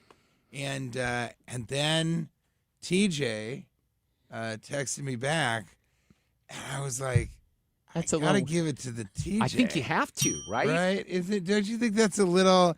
And so I'm wondering: is that racist? Is that prejudice? Is it bigotry? Is it nameism? Probably all those things. Nepotism. People talk about ageism and It's nameism. ableism. Is it nameism? Yes, I think it is. So but the funny thing is I'm nameist against all others, all of the names beside TJ. I think So that's I right. am a seriously nameist Yes. individual. Yes, you are. There's only one. It's kind of like a letters and words version of a white supremacist. That's about right. That's about Yeah. right. By the way, he was very nice. He asked permission if we could. Don't clip this up, film. by the way. No, I feel no, like we if wouldn't do this that. gets clipped the wrong way. Oh, yeah, you're going down. No, you asked me if it's okay for video, and I said yes. What's funny about that is the only rule I have is that you can't do it with my reading glasses on, right? Which he's going to Keep 'em break. off. I know, right? But here's what's No, funny. you stay off of him. So Stay off of him we and had stay this- off of his eyes. We had this thing, TJ, years ago. I don't want to get into the serious stuff, but it happened in Ferguson, and the Today Show comes in, and I kind of joke with the photographer. I'm like, dude, I just don't want you to, take photo or video with my reading glasses because I am vain. I'm a very vain Well, person, but I think right? also you look very debonair in the reading glasses, so I think you should at least be open to that. Well, what happened Take a picture was- of yourself, put it on your mirror, and write debonair under it on the Polaroid. I think I look old. But so the next day on the Today Show, it's the lead story. The first 2 seconds is I don't make anything but 2 seconds, and it's me with my glasses on. That guy totally screwed me, didn't he? What a And jerk. that's how America remembers me, TJ, I think. As a debonair, distinguished, sexually active white male TJ. Yes. I'm going by TJ now, too. Why not? All right. So how are things going? What are you talking about on the road these days? Well, it's interesting. I'm kind of right now in between tours. And the one that I placed in, my manager was like, maybe, you got to get one that's like fresh, new, and intriguing. I was like, that's pretty funny. Maybe I'll just call the tour that right now. And he's like, that would be great. And the first radio show I did, they were like, fresh, new, and intriguing. That sounds like something like a representative or so, like one of your agents Political or types, something right? Yeah. would say. And I'm like, yeah, it was my manager. So coming up with a new one. I'm kind of thinking about Sleeping Giant. Because there he is. God, what a strange relationship I've had with the Mint Mobile mouthpiece. That was an interesting moment, wasn't it, Yeah. with Mint Mobile? There's some Deadpool stuff there, isn't there? Yeah, he's it's been really interesting. We were friends, and then I really was not interested in being friends with him at all, but then he kept being a better and better friend, and he was sort of reaching out, I think kind of being like, all right, look, he was very cool. So now we're friends again, and whatever that means. Whatever that means in Hollywood, right? Exactly. Yeah, well, in Hollywood, it honestly, it kind of means that we'll work together again. Because, Hollywood is like high school with money. And the thing about it is, just imagine if everybody was sort of in a boarding school, kind of, and then saw each other. This isn't a very good analogy, but you don't really see anybody at all anyway. So it's mostly about sort of working together. But we're talking about Ryan Reynolds in case people were lost. Yeah. Because he Yeah, I can't literally, believe it. He's the Mint Mobile guy. literally was on the screen as you were starting to talk about something that was distracting, right? There he is. He's listening. He's like Google Ads. He's this Google AdSense. He's the Google AdSense of Hollywood stars. No, I was thinking about Sleeping Giant, but what I was telling people is, my shows I do about half improvisation, and then half is sort of material that I'm building towards a new hour, which is what I'm doing right now. And so strangely now, the material that I'm working on is sort of very silly, a little finger puppetry. Really? Right? Yeah, some interesting noises. some sort of observational stuff about women that are like, I'm a hugger. I don't shake hands. I hug. You personally are a hugger. I like No, a hugger. no. Oh, women are. Women who come and yes, yeah. yes. Women Okay. go, I'm a hugger. No, put your hand away. I'm not going to shake your hand. I'm a hugger. I hug you. And I just talk about sexism and how that's sort of one of the, because guys can't do that. No, you really can't. Can you imagine if a woman was like, hi, I'm Sarah, and I'm like, I'm a hugger. That's what I do. Yeah, it's not going to fare well for you. Yeah, it's not going to fare well. So some stuff like that, and then I talk about some real tragedy that's happened in my household. One of which was my mother dying about a year and a half ago, or a little less than that. And it's interesting because that stuff people really do respond to because it's very funny, and it's very kind of relatable, and then some crazy stuff happened to my wife. So it's some of that type of stuff also, but it's a good mix of everything that I love doing. And then I've got a great story about breakfast tacos. It's also those types of pieces of material. But if you go to every show, it's a completely different show in the sense that I interact with the crowd, but I also talk about the crowd. I talk about, what happened this morning in downtown St. Louis. I'll be talking about that. Well, you survived. At least you're alive. That's a step in the right direction. And there was a gentleman who was, screaming to the sky, asking God to strike him down. And that was at around 9:15 a.m. Oh, gosh. So it only got better from there on out. But yeah, and I'll talk about St. Louis and interactions that I've had, and it's fun. Tomorrow I'll be able to do a little bit more, so I'll be able to kind of talk about the arch and that. But I went and got Sugar Fire barbecue. Nice. We always like that. So got into that whole thing. But yeah, it's really a great time because I can improvise completely. I went to Portland, Maine, and I improvised an entire hour of material. So an entire show I made up, and then the next show I made up a completely different That's a gift. show. Yeah, and there's just not many comics that do that, and so that's a really fun part of coming to see me is you just know that it's going to be a different show. And I can attest to that because I saw you the last time, one of the last times you were in town. Is there a difference between the regions, for example, Portland, Maine, way up there in the East Coast, here in St. Louis? Is there a difference in what material works in different settings?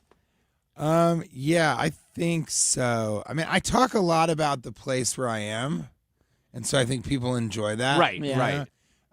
Because they want to be talked about, especially Miami. Ugh. But it's, I mean, I wouldn't do, I kind of talk about, in Maine, all of us were talking about how kind of white it is there. So that was a big sort of joke of that. But yeah, I mean, I wore a full yellow slickers and galoshes and hat like Paddington Bear or the Morton Salt Girl or something. I just wore those during the shows and never took it off and sweat so much. It was unbelievable. Oh my gosh. But that's not going to work in St. Louis. No. By the way, you're hitting the weather. Like, you're hitting the weather good here because it's been hot, and tomorrow's high is going to be like 73 or something like that. It's awesome. Yeah, no. That's what I was going to say. I think it's great. It's kind of humid, but I think, because it gets really hot and humid here, right? It does, Yeah, and it it was earlier this week. It was unbearable. Do you think most people who live in St. Louis were born here? I think, what do you think, Sue? I moved here when I was 14, but yes, I feel like, yes, that is true. That's a thing. Yeah, it is a thing. Mm-hmm. You know what the thing here is that we get, made fun of, and maybe we embrace it too, is what high school did you go to? Yeah. That's like a St. Louis thing. I don't know. We own it, but it's kind of a thing in a weird way. Mm-hmm. I could see that. I mean, Denver, where I'm from, there is because what happens is now, I don't know if you guys have this also, but someone will say, I live in Denver, or I'm from Denver. Mm-hmm. And then I'll go, oh, really? Like where? And they're like, oh, Aurora. It's like well, that 40 literally miles has away. a different name. Yeah. Mm-hmm. But once you find out somebody's from Denver proper, like for reals, then it's what high school did you go to? And it's kind of, if you went to Kent or Creek, you're a very specific kind of jock, wealthy jerk. Right. Right. That's And that's what happens this here. is. Yeah, that happens a little bit here Yeah. too. And then if you went to west or south, not south as much, but north, and then also east where I went, it was sort of ghetto and kind of, my school was mostly black and Latino. And wow. So that was much more sort of, and there were gangs and stuff. So that was much more kind of street and public Were you a school member of a gang? type of thing. No, I was in a clique though. Okay. All So right. they would have gangs, which were violent, and then cliques were sort of groups of guys that would stick together so that gangs wouldn't F with them. Yes, I would yes, say yes. on terrestrial radio. So, and that was cool. So I was in a clique with 3 other black guys, Big Larry, Anthony, and Felix Abrams. Nobody named TJ, though? No. Big Larry. Not yet. What is- Maybe I'll make it up in my mind. What is your obsession with peanut And butter? I like it with peanut butter. What's your obsession with peanut I butter? love it! I do too, but you have a It's special. my favorite! It's called smooth peanut butter, but you have your own Gimme, line. gimme, gimme! You have your own line of peanut butter. Is that true? I'm just trying to make her laugh this way. It's working. Yes, I do. And I was eyeing the large jars of Jif out in the I saw common that. room. Yeah. Choosy Moms. Speaking of, from Choosy Moms, Choose Jif. Yes. I found this on the free table. Oh, did you take it? And it's Copper Kettle Candy's Fool's Gold. So I wanted to offer you Yeah, some. let me tell you something about that. That was probably here in the morning when you were here, and if it's Yeah. left for several hours, that usually means you shouldn't take it. But you can It's have wrapped. it. It's It is. wrapped. It was on the free why table. couldn't you take it? It's just Means- Well, dried- that means no one it's else was dried interested. Candies. Yeah, well, they don't know what this is. They think it's Fool's Gold, but in Yes. actuality, It's for you. it's gold. Maybe It's for someone you. left She's it still there. trying to get rid of it. But in reality, it's you take it. Your Oh, no. website is TJ Miller does not have a website.com, but can we actually go on there and there's like hot sauce as well and peanut butter? Tell me There about is this. I had hot sauce. We had the widow of the guy that I did the hot sauce with. She's kind of ready to move away from it, which I understand and I'm encouraging. So the only way you can get hot sauce is if you come to the show tonight. Okay. There will be hot sauce. It's the best hot sauce I've ever had. I mean, it's incredible. And but that's limited edition, literally, and or limited supply. And then the peanut butter, we just keep rocking it, and it's dark chocolate coconut. That's for the ladies. Yeah. And then cherry chocolate with real dried cherries, milk chocolate, and honey roasted peanuts, and of course, everybody's favorite, toffee crispy with toffee, milk chocolate, and Rice Krispies. That sounds delicious. Can you even imagine? So, we sell a fair amount of it online, but it's my merch, and I'm almost going to be a full peanut butter guy because I have a stand-up comedy album called Smooth Peanut Butter, which you can hear whenever you want to hear things, wherever things are heard. By the way, do you have it on vinyl? Do you have an actual record of it? No. We're going to do a vinyl run, but this is my first time doing an album, and I always have a little too many things going on. But yeah, we're going to do a vinyl run of it. And it was really cool. We took sort of stuff from my stand-up special, Dear Jonah, which is streaming right now, as my famous cargo pants clip. And so, we took stuff that we didn't use for that special and kind of built an album out of it. And it's really funny. I'm very proud of it. It's great. The reason I asked about vinyl is because literally, like when I was, maybe even 12, 13 years old, the first comedy I was exposed to outside of I'm old, by the way, Laughing and some of that stuff was stealing my dad's George Carlin record or listening to Cheech and Chong records and stuff like that. So that was Lenny kind of the Bruce, first, even Steve Bob Martin. Newhart, some of the old Bob Newhart stuff. Comedy, he's so funny. Yeah. Really good. Yeah, I mean, it's very strange now.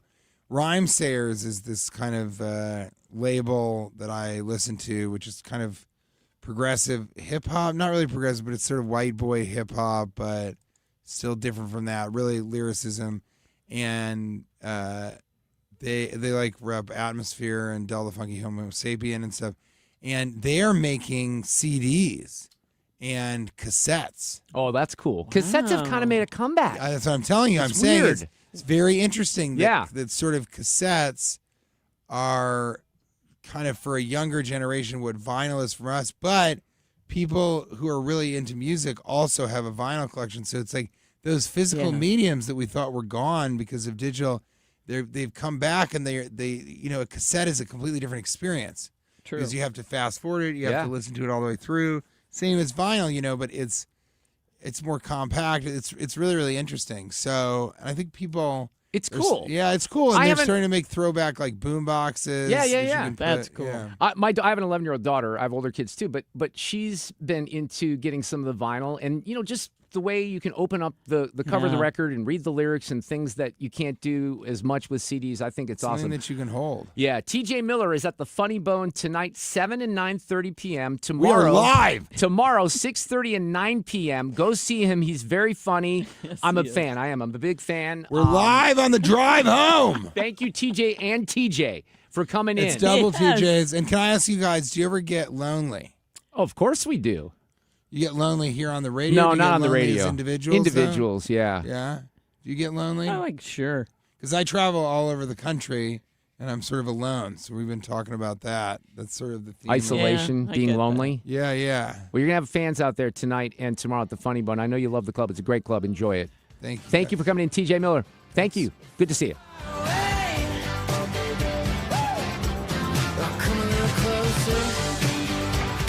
Traffic from the 97.1 FM Talk Traffic Center. Eastbound 255 remains closed at the JB Bridge. Now, this is because of a police incident. If you're traveling in that area, they have been diverting traffic onto Coke Road, and that is still what's happening. So there's a jam behind it that goes back almost to 55. Now, 55 is jammed at the 44 split as you head into downtown and the Poplar Street Bridge. Also an accident now. Westbound 6440, really close to Big Bend. That's created a jam back through Kings Highway. And out west, we look pretty good, but we've got more rain headed into the area, so we'll see how that goes. And an accident reported westbound on the Poplar Street Bridge. I'm Sue Thomas, and that's traffic. This report brought to you by Barron Mirror Glass and Door on 97.1 FM Talk, St. Louis Conservative. A very quick audio cut of the day is forthcoming. Can't get enough 97.1? Follow us on socials. Facebook, X, Instagram at 97.1 FM Talk, and YouTube at 97.1 FM Talk STL. 97.1 FM Talk. Let's connect. Hi, this is Steve Butts from the Crawford Butts Insurance Agency. In 2026, our agency celebrates a momentous occasion as we celebrate 65 years of service to our clients, a tribute to our founder and my dad, Nor Butts. Our staff is ready to assist you with all your insurance needs. So please call me, Steve Butts, at 314-752-2500 or at crawfordbutts.com. For auto, home, and commercial insurance needs, that's crawfordbutts.com. Bill, you're an old politician. Yup, sure am. So you know the old timers warned that someone trying to sell you a pig in a poke was a con man. Well, sure. Well, no offense, Tom, but your Politicians Amendment 5 is a pig in a poke, allowing politicians to raise our taxes without a vote of the people, and the Politicians Amendment 4 takes away our power to do anything about it. Well, let's look at what's really inside Forward 5. Oh, don't do that. 5 hits hardest seniors and those struggling financially with new taxes on services like doctor visits, in-home care, and rent. Sales taxes could more than triple. For up to 80% of Missourians, it's a tax hike. And Amendment 4 ends majority rule, allowing a minority of the most liberal statewide voters in one district to effectively end our power to stop corruption and out-of-control spending and taxing. Slick plan, huh? No, Tom. 4 and 5 are schemes that hurt citizens and transfer our power and our money to politicians and lobbyists. That's why I'm voting no on the Politicians Amendments 4 and 5, paid for by Missourians for fair governance. It's motorcycle season in St. Louis. Time to ride. When the road gets rough and you're injured in an accident, you need someone who's got your back. You need Kaufman Townsley. We're local, we know St. Louis, and we don't settle unless it's what's best for you. When it's not, we go to trial, and we bring decades of experience with us. Kaufman Townsley. Real people, real results. Call 314-777-7777. That's 314-777-7777. Nothing makes a gathering great like Eggland's Best Eggs. They're just so delicious with better nutrition, too. For us, it's eggs any style, as long as they're the best. Eggland's Best. Better taste, better nutrition, better eggs. You're listening to The Mark Reardon Show, 97.1 FM Talk, St. Louis Conservative. Okay, you're going to love my audio cut of the day, but this is, for a month now, my favorite song. It's by this girl named Carolyn Rose, and it's called Yip Yip Yow. It is, as my friend Neil Sosik from the Mighty Pine says, it's a banger. And I just want you to listen to part of it here because it's super cool. And really, the lyrics are over and over, Sue, Yip Yip Yow. Wow. But it's so catchy, so I just want to get into the start of it here. Oh, I missed the post on that one. But there's an interesting backstory to this song, too, and I'll kind of share that with you in a minute here as Carolyn starts to sing. I was born on the 12th new crescent moon. So this was a song that was like 11 years old. They did it on an NPR Tiny Desk concert show, and they never put out a recorded version until now. And it's kind of taken off and going a little viral, and you'll see the yip yip part here. I'm telling you. It is a great song, and it's my favorite song right now. And you'll hear a little bit more of it here as we wrap the show. But I thought for audio cut of the day, since we were talking to a comedian... Playback ready. Now, the audio cut of the day. You know, Sue, this seems to fit this week with Anthony Fauci. You love Dave Chappelle. We just had TJ Miller. I love Dave Chappelle. Sir, is it true you were a crack cocaine dealer for 7 years? I plead the fifth. Sir, will you tell us about the cartels you dealt with in your time as a crack cocaine dealer? No, but I can tell you that I plead the fifth. Exactly how much money did you earn in your time as a crack cocaine dealer? I said there are so many amendments in the Constitution of the United States of America. Oh, my God, I love that bit. We'll leave you with Yip Yip Yow, Sue. It's going to get stuck in your head. We'll talk on Monday afternoon at 3. See ya.